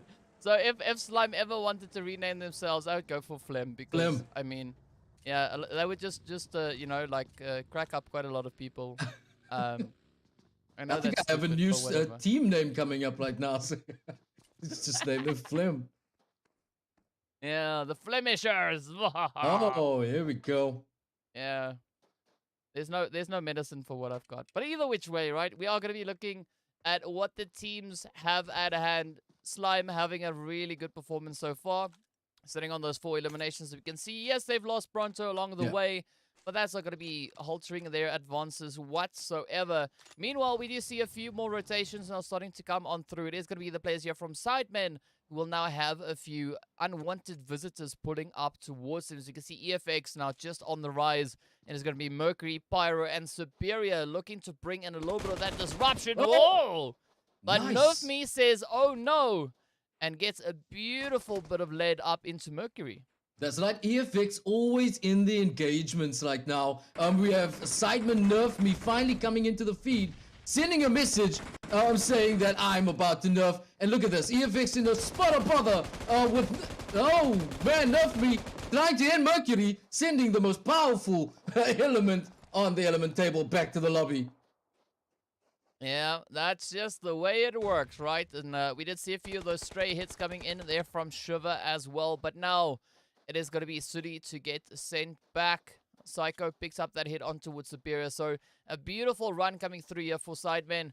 You can see Shiva just off there in the distance as well. Now just, you know, enjoying the scenery, but also taking a little bit of a cautious look over on towards SIDEMEN. You know, you don't want to get surprised. So I'm loving the caution and the awareness being brought in, even though Shiva is a solo player. So, you know, some good strats being applied here. But of course, you know, that's not going to be the only option. You still need to get yourself into a more formidable kind of position where you can, you know, do much more from. That's right. So, yeah, Shiva's just trying to be the opportunist in that engagement. I don't blame him at all. He is solo. So, you know, got the, make lemonade out of lemons kind of a situation. So, yeah, but he's solo. He can try and rotate. And it's very difficult for anyone to engage with him as they try and approach that part of Hacienda. I mean, this is almost like you know, Shiva needs to make apple juice. Ooh! Out of a Sleepy coming in with a beautiful Mosin hit there. I mean, I love myself some bolty action, but wow, that was like, you know, like a silent killer right there. That was like out of nowhere. I mean, yeah, I'm so glad. I'm so glad I'm sitting here where I'm sitting because, like, I would have probably thrown my phone out the window. You know, I got such a big fright. It's like, oh, yeah. But that was a beautiful shot coming through, though. That's right, and I'm glad that you caught that action. Sleepy, not all that sleepy, showing what he can do with a bolt action, getting that knock on thirst. But look at it. It's distance, right? So the distance in this game can make a difference to get all engagements back in because the team members can heal you, right? So now let's see if we can switch up, learn from that mistake, and try and get into this little bit of action with SIDEMEN as they know they got blue zone pressure. Well, I mean, this is a really risky play coming through from Thirsty, as we already saw the accuracy coming through from Sleepy. I'd be very, very cautious, right? I would definitely not tempt fate because one hit with that Mosin once again, that could mean a very, very quick and unfortunate and unwanted end to come in your direction. But now it does seem like the players here from Prophecy could potentially be looking to focus their efforts elsewhere, as we do have that blue zone closing on in. But it's not going to be a super aggressive shift. We have also been seeing a surprising performance coming through here from Shiver. Yeah. Quite a few hits. Knocks coming in, not really following through on those eliminations. But we know, that, right, those knockdowns really causes quite a bit of a harm to the teams, as they are then forced to utilize their utilities and their meds in a way that they weren't necessarily planning for. That's right. So they do not want to use it at certain points of the game, but because of the knocks, it can obviously switch it up, put you on the back foot, use the utilities that you wanted to use, probably in the third last kind of zone, trying to get that close CQ battle and try and, you know, make sure that no one sees you in that kind of engagement. But Shiver, unsurprisingly, causes a lot of distractions for the teams and makes it difficult for anyone to engage, as he finds himself in the multiple window view, giving us a beautiful scenery of all the action happening on the outside of the ring. Yeah, there's not much more that we could be asking for. Well, I could ask the bots to stop spamming. That would be quite nice, though. But either which way, right, as we see the teams now, we've got a little bit of an interaction up north between the players there from Deset Flame and Slime 4KT. So that could be an interesting spot to jump over on towards. We now just look on towards C-Mind and the rest of the players here from Deset Flame, trying to see what they can piece together, as it is 2 down, 2 up. Flacco, C-Mind, the final contenders left to try and make a bit of a difference. But let's see, maybe this minibus could make the necessary difference. As Slime is looking pretty worse for wear up ahead, but it doesn't seem like it is aggression that Deset Flame is going to be going for, as we can see that reset now coming through for Plaza, and that could actually be quite a bit of disruption now being brought in, as they have the opportunity to res up the rest of the team. That's like, so this is not where you want to find yourself. You're engaging with an OP team right now, like Deset Flame, Slime 4KT on a little bit of a contentious, difficult, nerve-wracking kind of back foot, and you do not want any third parties, and the blue zone, who's now known as Terminator. We're going to be calling him that for tonight. There we go. You see, he's down right now, but Plaza's still in it. Can maybe try and get it, but engaging in a clutch. Yeah, has to get some covers. C-Mine can just come in there and spoil it. But no, Plaza says no. Go! But then we have Buden. Much respect, man. GG's. Yeah, but look at this now, right? It's going to be blue zone creeping on in, so they're going to leave Flacco and 6 behind, and I cannot blame them whatsoever. I mean, there's no real chance for them to get those raises and get themselves back up in towards the zone. As we can see, the sheer number of players we still have left, still sitting on 21 players, 7 teams remaining. Not a lot of space remains, and as we can see, of course, the players here from Prophecy, they're going to be perched up in the windows, looking to get a few of those hits in. Meanwhile, there's going to be C-Mind now running up into a brick wall as they come rotating up in towards the zone. It is going to be Buden now left to try and defend the honor here for Deset Flame, as they quickly bolt out the window, cooking up a few nades. They've got Sincerity right there alongside them, but also the addition of 6 Gaming. So, I mean, Buden needs to be quite cautious on this approach. That's right. So his approach needs to be cautious. Try and bring in that awareness. I hope you are not claustrophobic, because things are going to get a little bit touchy. Everyone's going to come within your space, and you need the cover to try and get the best hand you can possibly be dealt. Buden trying to make sure that he has cover. No one else can seize him, as he's possibly going to try and use that strategy of rotation and move in so he can engage in the smartest way possible. Oh, and then of course the players here from SIDEMEN also going to be trying to see what options they have at their disposal, as they are situated down towards the southern side. The rest of the teams all pretty much positioned across the pathway, all the way back up in towards Los Leones. And this is actually the home ground for the players of Deset Flame, right? So this is a little bit of a surprising turn of events, but with that, it is going to be Buden to get taken down, as well as they meet a very abrupt end. The shots connect on through, and with that, it is going to be the end of the road, as you can see. And it's still going to be a very, very tough fight across the board, as the players there from Prophecy are now pushed up on the hillside. It is going to be Sage to come through with a few hits of devastation, but unfortunately not really finding the necessary hits to make those knocks turn into potential confirmations as well. Confirmation, Yeah, so trying to turn knocks into eliminations, gonna find it hard with this engagement right now. We have Desire on the other side, not desiring Sage to get into the space at all. Trying to move in. Bro, nice to have Fate on your side with probably one of the best positions at this point. Because it will still allow you to move in, or at least one of your team members to move in and get top position from high ranking. Oh. This Sidemen that's in the building? Oh, it's Yes, gonna sir. be tricky. It's gonna be tricky. Oh, and Fate not really favoring the players here from Prophecy. As we can see those shots Woo. connecting on up. Sage now still looking to apply the pressure. With that, it is going to be Fate to get taken on down. First Wrath and Deadliest. Oh, Deadliest, yes. Deadliest perched up on the high place, looking down. You can see lots of players there. They're going to be shooting right now. Okay, I'm over it. And now, of course, we can see Zeke, the final player, the final hopeful for Rila Insider. Yeah. Right over towards that northern position. So that's going to be a very risky run as they now get spotted out by Wrath. But oh! Miyagi schools Wrath in how to peek over a ridge. Yeah, but all eyes are on Pro right now. Oh man, I did the worst thing I can do is the casting curse on Pro right now. But they will be leaving Roth behind as Deadliest tries to do an approach wild and in the open and nearly gets slimmed, but doesn't. Trying to send a message to the squads and this rotation to try and get out of the blue as best as he can, but would be in a position of danger right now, trying to get that mid kit in and buy some time. It's not gonna work though. Ooh.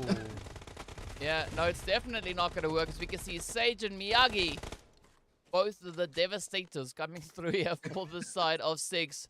We got Sage looking super amped. Maybe calm down on the energy drinks there. Yeah.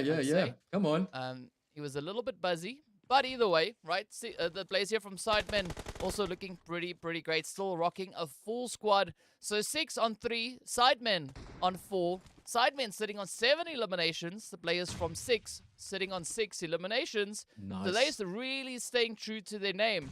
But, you know, this could maybe take a swing in favor of Sidemen because they've got the numbers advantage. I don't know if they've got the zone advantage because we can't really see. But definitely the numbers could work out. Well, not if Miyagi has anything to say about that, as we just saw Hunter now getting dealt quite a difficult hand. But looking at the options now coming 3 or 4, 6, right? They are trying to get ahead of that blue zone, and they're also trying to pick up the trades as they move along, but it's not going to be enough as Sidemen clutch the winner chicken dinner from the hands of the players from 6 Gaming. But look at the performances coming through from both these teams. Of course, a few celebratory shots going off there in the background, and a really well-deserved celebratory shot indeed. Yeah, that's right. So there's a reason why they're celebrating. That was very difficult. They weren't in the best of spots right now with not having zone advantage, multiple teams on their left and right, and they still made it into the chicken dinner as the Sidemen. Well done to them. Yeah, really well played. Of course, if we can look at those eliminations as well, we can see they've been able to find at least 10 eliminations alongside that winner chicken dinner. The players coming through there from 6 side. 6. Yes, because Sidemen and 6, there's like close. also just one letter. Oh wow, I can't even English today. There's very little differentiating the two teams with regards to the tags. There we go. Let's go for a more proper approach. But either which way, well done to 6 as well. Miyagi, of course, being the carrier of the team, coming in with those 3 eliminations, but some really devastating hits being dealt there. Of course, Zeke stepping up for Rila Insider, picking up all the eliminations for the squad, putting them on 5 in that 3rd position. Of course, the players then from Prophecy locked into 4th. We got Sincerity all the way up into 5th place. Deset Flame getting snuffed out in 6th position. We got the Predators up in 7th. We got ATROX in 8th. Slime making their way all the way into that 9th position. Of course, Gun finishing up in 10th. We got EFX in 12th place. And then the players from the USO Crimson squad locked in to 12th position. So, I mean, the kill distribution looking pretty tough as we make our way down that list. But, of course, our stars of the match are going to be none other than Sidemen across the board, right? As you can see, it is going to be Nerf Me picking up the match MVP and the final hit to lock in the game. And with that is then also going to be Hunted to be our best companion, coming in with 3 rescues and 2 assists to maintain the numbers in this match. Yeah, so SIDEMEN coming in there, giving us a fantastic display in game number 3, holding the fort down in Myanmar. So well done to them. Nerfme coming in there and doing some damage with the MVP and the final elimination. And also getting that double figure eliminations to their name, getting 10 in total. Yep, that 10 looking really, really good alongside the sidemen right there. So, I mean, we've been waiting a little bit of time to see that performance come through from them, and they've stepped up, they've delivered, and they brought the action over into Myanmar. But of course, that then only means we've got one more match to go. So next up, we are going to be heading straight over into Erangel for our final match of the day to see what the teams can bring to the battlefield for the final hustle, the final showdown, to show us who will be able to walk away with that winner chicken dinner. So we'll be back in a short few minutes. We're going to prep everything, and yeah, stay tuned. We'll see you guys right after the break. Yeah, let's go.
What's up, guys? Welcome back. We're getting ready to launch our final match of the day. Of course, we are heading straight over on towards Erangel. So we are going to be having a little bit of a look and see what the teams are going to be bringing through in this final showdown. The final opportunity to lock in points right here in the second week of Season 11. And of course, without any further delay, we are hopping right onto the plane as we can see the flight path coming in from the western side, heading straight over in towards Stolber. So a little bit more of a northern flight path Yeah. this time around. But I still think it's a relatively decent one, right? The teams can still access quite a lot of the locations that they prefer to move in towards, especially talking about the main island, right? We didn't see a lot of teams really focusing onto that Sosnovka Island, aside from one team. So I don't think that's really going to be too impactful with regards to the positioning that the teams are going to be going for. Yeah, I think history put it down that there's not that many teams that engages from the military zone because it puts you in a little bit of a do I cross the bridge, do I cross the water, that kind of situation. So not many teams do basically select that part of the zone. But yeah, I think this pilot for this evening hasn't been too bad, opening up the map for most of the islands to come into the game and make a nice and fair engagement for guys to go where they really, really like to drop. Yeah, I think someone should buy the pilot a coffee or something. Yeah, get him a Because coffee, he's man. really doing a good job. It's not too often that we see really good pilots coming through. Sometimes we have these really weird guys flying the plane and they Yeah. get lost along the way somewhere, Yeah, we've right? seen But that. for now, at least it looks relatively decent. The players all going to be starting to make their way on down. We can see Deset Flame lighting it up into Gatka, all by them lonestomes. So we got Mm. Gun, of course. Well, in fact, actually diverting away from Quarry and focusing more on towards that Primorse kind of position. But now with the addition of the zone sitting over towards the eastern side, it's going to be opening up quite a few more possibilities for teams already heading in that direction, right? By Yeah. that, I'm looking at the players they're from Lag. I'm looking at the players from Six Gaming, and as well as then the squad rocking in right there alongside them. That of course going to be the players coming through from the side of ATROX. So there's going to be a lot of opportunities, especially more focus on towards that eastern front. Yeah, so the Eastern Front zone has been selected and is selected for those teams that are in there. So we're going to have some looting that goes on with ATROX not too far away from the Yasnaya and prison area. So there is options for them and maybe to try and get into that vehicle and, make the options open for them. As you know, if you've noticed that all of the teams that normally do the convoy or, get their vehicles per team member, it makes it nice for the engagement to happen and they can rotate and do their strategies, trying to put the other teams in a little bit of a contentious battle. It makes you nervous when you hear vehicles around you. Oh yes, oh yes. But fortunately, there's enough trees and other obstacles in the way, as we've seen. Players being able to hit the only rock out in the open field. Ah, Um, yeah. like it was their mission. So, being on foot, it's not too much of a worry as long as you can see trees and rocks around you. Even if there's just one, you should be safe, right? Because, One you tree. know, yeah, because like they're not always that accurate with the vehicles. It's quite challenging Oh running yeah. someone over. So, like when you see that actually happening, you got to be impressed because like well, I mean, because you could have hit a rock, you could have hit a tree, you could have hit a building, but instead you hit a player. I mean, that takes next level skill to accomplish. Yeah, that's right. That sounds like some outshooting skill right there. Yeah. uh, just make sure you do not hit a tree, hit a person. We all fine, that kind of thing. I just Yeah. want to, I just want to say, DK, that you know what, Sidemen finding the central within school that is their kind of play right there. Mm. So they like the engagement as other squads comes in. But they've got my respect on our stream. So they're kind of getting that Mm. chicken dinner and showing their dominance when it comes into game number 3. I wonder if they can also try and be a little bit more consistent as Lag has just entered. We have Deset Flame that's coming again. And trying to make that battle more interesting with INS and Sidemen just not making a cross.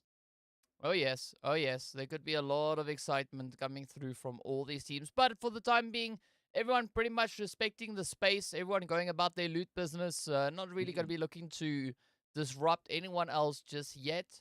But we do, however, see the players there from Uso Crimson pushing a little bit closer in towards the container yard, up in towards that South George position. Mm. So they could maybe, if they wanted to, decide to explore the northern side of that waterway as well, and that would allow them, of course, now to bump heads with Prophecy up ahead. But I don't really see that, realizing anytime soon. As I do expect the teams kind of to start focusing a little bit more on the rotations back into the safety of the zone instead of lingering on those outskirts.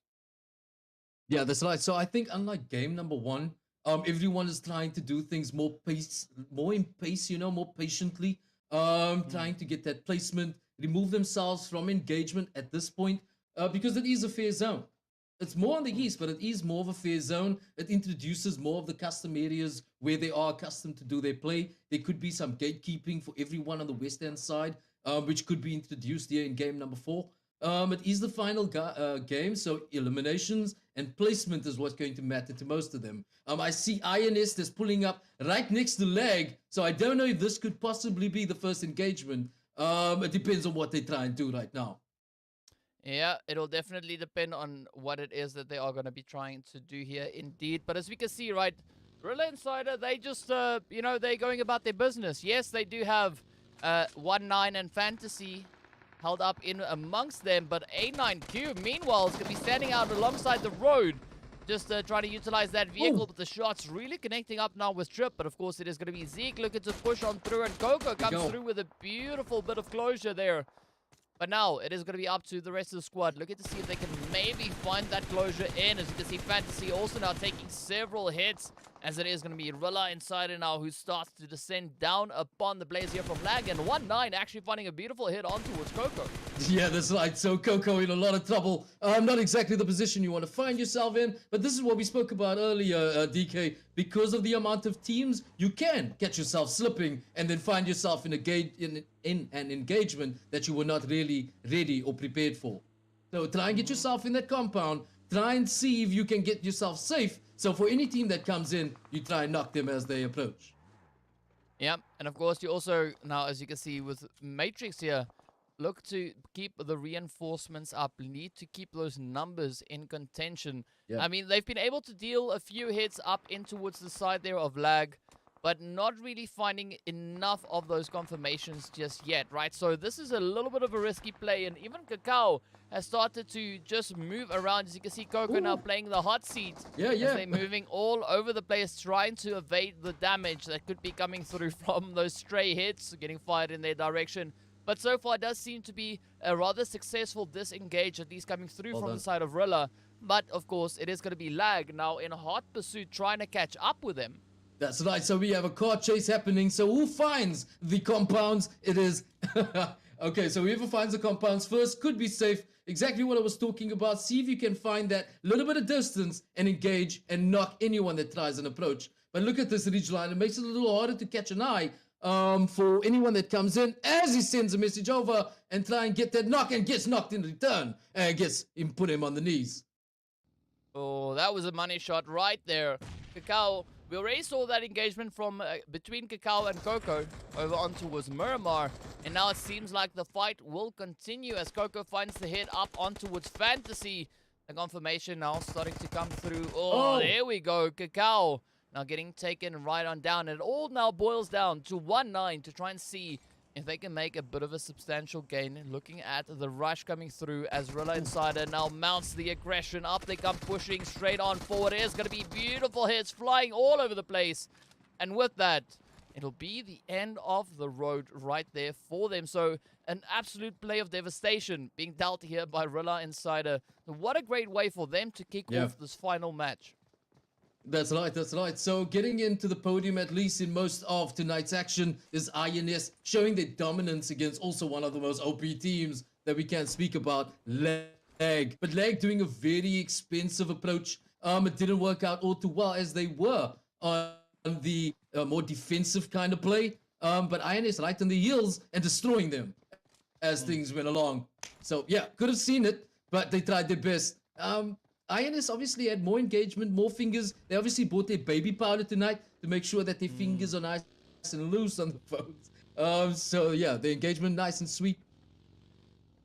Either that or the sleeves, right? It could have been either of those, or, you know, they've just got really smooth fingers. Right, let's just go with that one. They're able to keep their cool all the way through from here to Tuesday. So, you know, Yeah. like a good performance nonetheless coming through from them. Of course, we can see Undercut is check. Goatee becoming one with the terrain. Not quite sure really where we're going. We're going somewhere. There we go. Let's look at what PB&J is taking a look at, as we have a few more engagements now starting to trickle on through as the teams are starting to converge down on towards that more centered zone itself. And I'm liking the kind of strategies coming through here from the teams, right? In the first match over on Erangel, we saw the teams being a little bit more cautious in their approaches. This time around, it's like they left it all the way back in Miramar. They're like, you know what? It's time. We're going to step up. We're going to come in with some heavy hitting blows, and we're going to see what we can pick up. Miyagi, of course, now rocking that beautiful Merson as well. And, you know, I want to see Miyagi, you know, just come in with a few beautiful swings with that as well. Yeah, we know the damage that Miyagi can do on his own on behalf of his team, so he can hold it down. We all know that, right? So guys throwing out their contracts, putting it all on the table as Plaza nearly gets bullet. Oh, gets a nice hit and body damage, doesn't knock him, but Zeus also putting himself at this as Miyagi sending a message. As I just said, he can hold his own while Plaza, Slime4KT is in the shelter zone. So maybe they can try to switch, change on them while they're hanging out in this compound. But they're dealing with multiple teams at the moment, is 6. Yes, sir, they are indeed. Of course, Nerf now pushes one through on towards Sage. As we can see that shot connecting up so beautifully. So a beautiful off-angle play coming through there from Nerf. We can see just held up right here on the very edge. PB&J now still trying to keep up with the pressures. We got the players there from EFX, Sincerity also going toe-to-toe with each other. We got the players there from Six and Slime also fighting it out right there up in and towards the beautiful shelter. But it is going to be a very risky play. As you can see, Plaza now trying to step out with the shots. But Iconic comes in, and with that, clutches it out. It is going to be Slime to make their way back into the lobby. A really early finish there for them. But, I mean, like I said, right, the team's just leaving everything back on Merman. Just coming in so heavy-hitting this time around. That's right, so pulling out all the stops, no engagement, they don't care. They're wasting no time to try and get rid of one of the OPs. Slime4KT sent back to the lobby, not making it easy as ATX with Shiver, Shine, and Dead, making things very difficult for them. So, you have Slime4KT back into the lobby. They can have a view and see exactly what's going on. PB&J showing that he's not just your simple bread and butter, but there we go, Flacco showing that he's better at it. Knows how to butter his toast, man. Oh yes, adding a little bit of jam on that PB, right? That's what you gotta do. That's why it's called PB&J. And it's quite difficult to make, right? I can never decide where I'm going to put the knife. Is it going in the jam first or going in the PB first? Whichever way. It tastes really nice once you eventually get it out. But of course, you know, let's not talk about food. Let's see what these teams are going to be doing. And the players here from Six, keeping a very watchful eye on the players here from ATROX. And ATROX doing exactly the same thing. We got Dead locked in with that M24, that M24, beautiful bolty. And now all they got to do is just take a few swings, go tappity-tap, and see who they can bring down along the way. But looking at the options they have moving through the zone, it is going to be a very, very tight play. As we can see, all the teams focused into the zone, right? There's nobody outside. Yeah. That's it, right? That's what we got. Is we can, I can even show you. Like, there's the map. Everybody and their friends position up in towards the zone, and this is what I like to see. 9 teams left, 34 players remaining. We're only in the second phase, right? We're approaching the third phase, and look at the positioning coming through from these teams. Yeah, it's too early to tell. It's kind of condensed right now.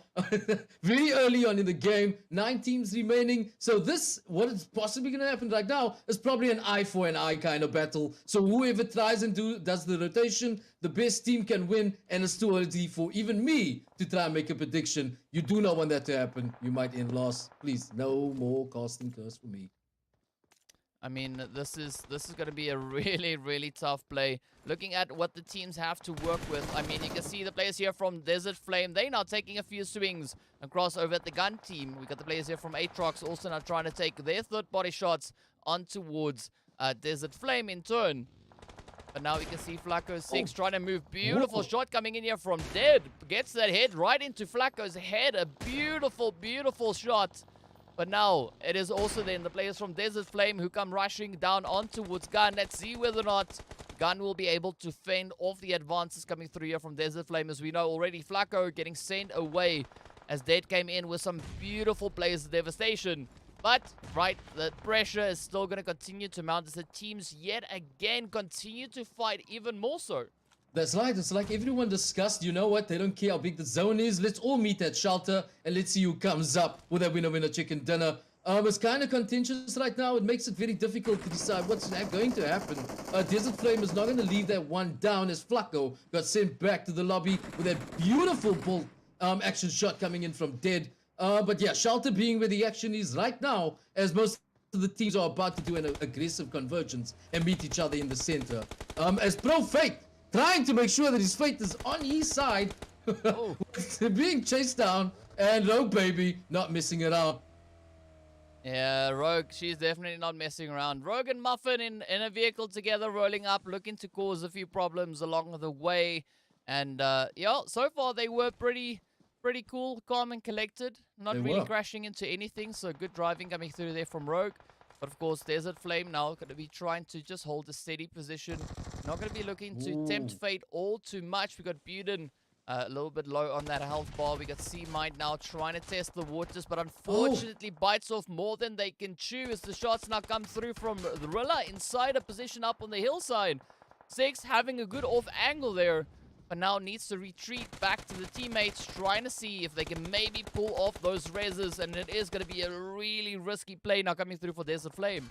Yeah, so they found themselves stuck between a brick and a hard place, or a vehicle and a hard place, and got knocked, both of them. Six guard coming back. INS just on the outside, and it could not be over just yet for the Deset Flame squad. And I just said it, there we go, getting naded.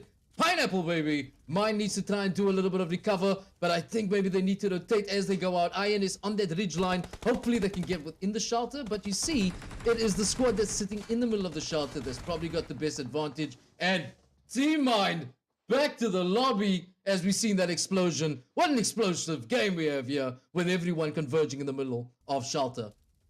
Oh, I mean, it's going to be pretty crazy. We did see the players there from Six holding that off position.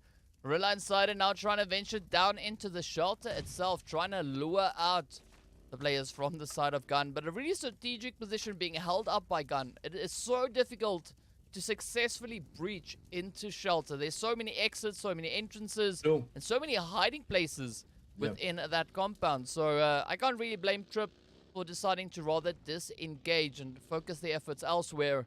But of course, we still see Six holding steady just on the outskirts, keeping a steady eye on where Dead is positioned. Tries to put a few hits in, not managing to make the necessary connections, but that is not going to stop Sage anytime soon.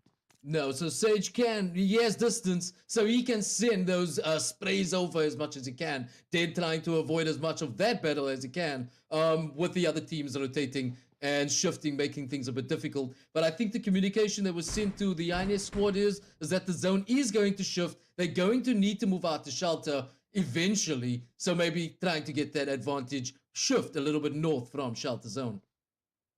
Yeah, of course, speaking about shelter, it is going to be the players here from Gun now looking to get themselves out of the sticky mess as they look to get themselves resituated back in towards that zone, as we did see another zone shift come through.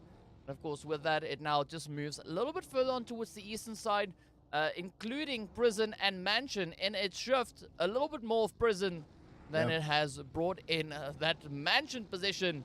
As we can see, we got the players there from SIDEMEN also now starting to move a little bit further down towards that southern approach. Gun now mobilizing themselves, also going to be heading for that safety play. EFX now finds Desire, and with that, it is going to be the end of the road for Sincerity. But of course, we still have the players there from Prophecy all the way up towards the north, just staying out of everybody's way. Yeah, that's right. So I don't know if they're trying to do the scenic route, but definitely long-range gameplay is what they're looking for. They're keeping a close eye on the numbers and probably going to try and do some engagement a little later on to try and get that placement for themselves. Maybe try and find a good spot for them just a little bit north, and try and pop anything that they see over the ridge line as they try and get some height. But staying on the road right now, I think that's what's happening. Yeah. Yeah, we're not quite sure if the road's the safest place to be, but it's an option, right? It's Is it one of ever? the options that teams can try and play for.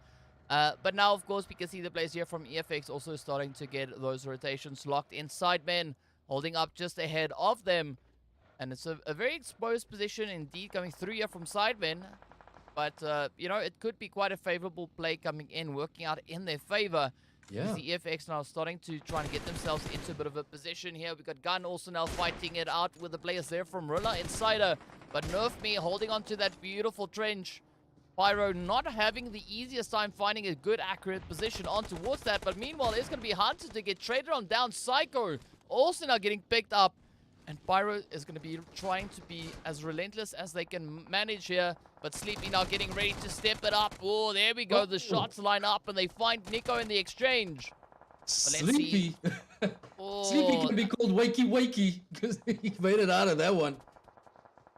yeah, Sleepy more like a sleeper agent, right? Because Sleepy just knows when to pounce, right? Just lies in wait, and then before you know it, it's like you're back in the lobby and you don't know how you got there. So, you know, Sleepy has not really found any eliminations this time around, but still causes quite a bit of disruption along the way. Yeah. So Sleepy doesn't make it easy, and I like the fact that you actually say sleeper agent because most of tonight, that's exactly the kind of role he played, catching everyone off guard, knows when to hit it, as he's just proven throughout the night. But the guys trying to engage, they found themselves central. They got the winner chicken dinner in game number 3, got that double point figure on 10 eliminations. Let's see, they're doing a more patient approach, waiting for squads to come in so they can pick them off one by one, finding themselves within the channel in the zone just above prison. Oh, of course. Now, speaking about prison, it's going to be the players here from Rila Insider taking that engagement with Gun. As we can see, Short Boy just getting downed. Now, Zero and the rest of the team are holding in their positions. Not going to be looking to push up unnecessarily, but it's going to be Trip trying to play that ridge line. It's got a little bit of a safety net there with the position coming through from Coco, but Matrix all the way up towards the north, much closer to the players from 6 Gaming. So if I was Rila, I would be a little bit more cautious, not looking to play this one too hastily. Instead, looking to play it a little bit more on the calculated side, right? Because 1v4, that's a really bold move to try and make here. That's right. So that's rather stepping it up, putting everyone in a little bit of a, you know, should I take it, should I not? But he's playing it out with them, making sure that they stay behind cover, using this ridge line as a full advantage, possibly waiting for another team member to rotate, or maybe support him in some cover fire. Oh, now it's absolute carnage on the map. So you can see Miyagi reaching across to Wrath. I mean, let's see Psycho also picking up a little bit of a trade there as well. As you can see, Wrath now just trying to stay down. That blue zone, of course, is going to be closing on in, and it is centering up over on towards prison. So this is where the teams are really going to find themselves in a very, very sticky situation. Wrath not even making it into zone before they get stuck. But now, let's see whether or not they'll be able to pull this one off as Wrath now goes down. It's up to Fate. Fate now becoming one with nature, but it's not going to be enough as the sleeper agent steps up, pops one away with the Umpi, and that is going to be the end of the road right there for them. Of course, the players here from 6, sitting on 3 players left in this game. 6 teams in total now remain, but Lynx finds a beautiful nade right up into Matrix though. Yeah, that's right. So not playing it out, beautifully cooked to perfection and getting that elimination, putting INS in a lot of struggle right now. They rather shift out, but guess what? There's another team waiting for them just on the other side of the ridge. And here we go, INS slip, playing, but they eventually gets eliminated. Well done to INS holding it down. Trip still in the game, but there we go. Lynx coming in with a rotation. I think they probably got, was that a full squad that they had? Which one? Rila Insider? Six. Well, no, they're sitting currently on 3 players. 3. Sage or Sage has already been sent back a little bit earlier on. But now it is going to be up to the players here from 6. I'm liking this high ground position that they are playing down in towards prison. Quite the advantageous angle to be holding. But of course, looking at the options down in towards prison, it's going to be a very, very risky play. Of course, we can see Gun. They've already been able to situate themselves on towards that more northern side. But that still hasn't brought any guarantees with that. As we can see, TJZ can't really see much, right? Aside from the beautiful trailer in front of him, that's it. A few trees, and that's it, right? That's right. Nothing else. No clear line of sight on any of the players' position just in front of him. So they definitely need to try and find a more optimal position to get themselves situated in. I completely agree. I think he's working on more of an anticipation, waiting for someone to try and do a hard peek around that corner while he's looking at the butt end of this caravan right now. But he's trying to maybe predict if anyone comes around that corner, he can get him with a jump shot. Beautiful, Dead coming in again with that bolt action. Miyagi getting some of Lotus action. Nice Dead pulling in with that bolt action, showing it and putting to the use that it fully deserves. Yeah, I mean, he was just dead accurate with that hit. Yeah. Beautiful, beautiful headshot coming through there. And of course, now it is going to be the players there. Sleepy and Co. starting to pop it off once again for the side of the SIDEMEN. But let's see whether or not they'll be able to drive it all the way through, as now they're quickly trying to patch themselves up before continuing on with any further engagements. But it does seem like Psycho is not going to be done with any of the fighting just yet. We've got Superior also then on the opposite end, trying to see if they can land a few, but it is going to be Rashi coming in with a quick response on that play. But now, right, 4 teams remain, 9 players left to try and make something come from this match. And it is going to be a very, very difficult play indeed for these teams to try and get any kind of security locked in. Yeah, that's right. So you have very little options in front of you. We are talking about Prison, and it's either go all out or end up lost in this game. Look at Gun. They found themselves in the top part of that compound, so they're going to try and pick off whoever moves out. So they do have zone. I can't really see because of that little bit of a clutch that's going on there. But there we go. Psycho all out in the open. It is now between Sleepy, Gun. Is there anyone else? I see 3 teams. ATROX. ATROX is still in it. They're still Dead. kicking and swinging. It is going to be Dead and Shine looking to show us what they've got. Of course, they are moving in from that that beautiful western position. We can see Gun now starting to take aim over towards them. Sleepy also having a few mollies getting sent up into their direction. As you can see, we've got the smokes now getting deployed on that opposite end. So Dead and Shine going to be looking for a good entry point to try and make here. But Gun, they just have such a controlling position, right? They've got control of that entire 3 stack, but they also still have 4 players in the mix here. So, Yeah. I mean, this could possibly be one in the bag for them. Yes, it could, and let's see if they can get that chicken dinner. But this feels like you are the king of the castle right now, and you need to try and defend it with your full squad, and then you have 3 other members from 2 different squads, and defend as much as you can. But the blue zone pushes them out. Did Sleepy just disappear? Yeah. Sleepy went to bed. That is the end of the road for Sleepy, but of course, it is now up to Dead and Shine. Shine takes quite a few hits, as we can see Gun now really starting to mount the aggression. Up they come, rushing straight on forward. It's going to be Short Ploy and Zero, the first few to enter. Oh, there we go. Good crossfire position coming in. Dead gets the second one as well. Oh, what yeah, a play. Yeah, Dead clutching it out. Here we go. So one of his teammates is down. There's no she on the outside. Holding this compound. Best position right now. Does he heal? No, he shouldn't. Oh! He was still up there. Yeah, it was 2JZ to land that final blow, and with that lock in, the winner chicken dinner for the squad of Gun. But what a beautiful performance that was. They had such controlling numbers moving into this last phase, and I mean, like, there's not much you can do about that, right? They just had the positioning, and all they did was just capitalize on it as much as they could manage, walking away with those 6 eliminations alongside the winner chicken dinner. A very well-deserved victory coming in there for Gun. I mean, it's been a long time coming. We've been waiting for them to step up, and, you know, they surely did so in this last match of second week for Season 11. Of course, we can see the players then from ATROX also locked into second position with their 6 eliminations. And then, well, we got the SIDEMEN up in 3rd place. Guess what? Also 6. I'm too afraid to say it, DK. I'm not going to say it. Yes. And then we've got 6 in 4th place. But not with 6. They've only got 2, but 2 plus 4 is also then 6. So, you know, it's there. All the numbers. Oh my goodness. Right? Numerology to the max. Then we've got the players from EFX in 5th place. Guess what? Also with 6. 6 again. You know, so there's a trend happening here. The only team that breaks it for the time being, as you can see, is the players in 6th place. Rila Insider walking away with 9 eliminations to their name. We got the players there from Prophecy coming into that 7th place with 3. We got Sincerity getting sent out in 8th place. We got Deset Flame getting snuffed in 9th with 3 eliminations. And of course, we got Uso Crimson all the way in 10th place. Slime for KT in 11th. And then, of course, the players there from Lag.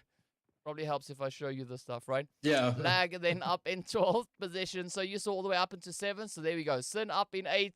And then we've got the rest of the teams situated right here. So, you know, a little bit of a strange performance coming through with so many teams walking away with those 6 eliminations. But either way, it was still quite an entertaining game. And of course, our MVP for the match is going to be none other than ATROX Dead, as we saw a very, very, very satisfying performance coming through. And of course, bringing in the highest amount of damage,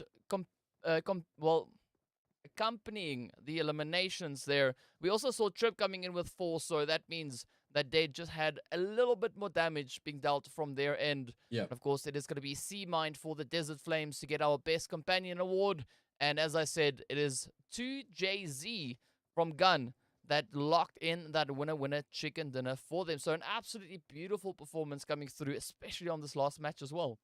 Yeah, that's right. Spectacular performance from every one of the guys that engaged. Gun getting that winner chicken dinner here in game number 4. So welcome to them and getting that crown for the dinner, you know. So, but look, the eliminations that we've seen tonight, other than the 6s that ran all the way here in game number 4, nice getting those double figures for everyone on the side. So really impressed. I love the action that was brought from all the way from game number 1 all the way to the final one here in game number 4 with our Erangel Miramar burger. I hope you enjoyed it.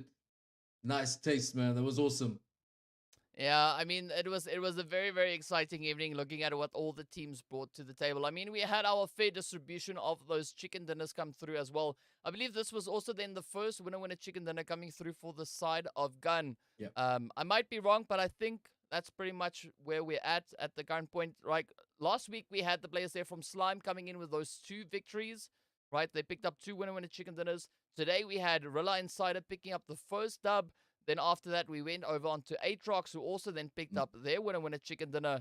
And, you know, there were so many different players coming through from these teams. Everyone just stepping up and bringing in so much satisfaction. It makes me quite excited to see what the final few weeks of the Season 11 Pro Series will hold for these teams as they keep on bringing in some really satisfying PUBG action.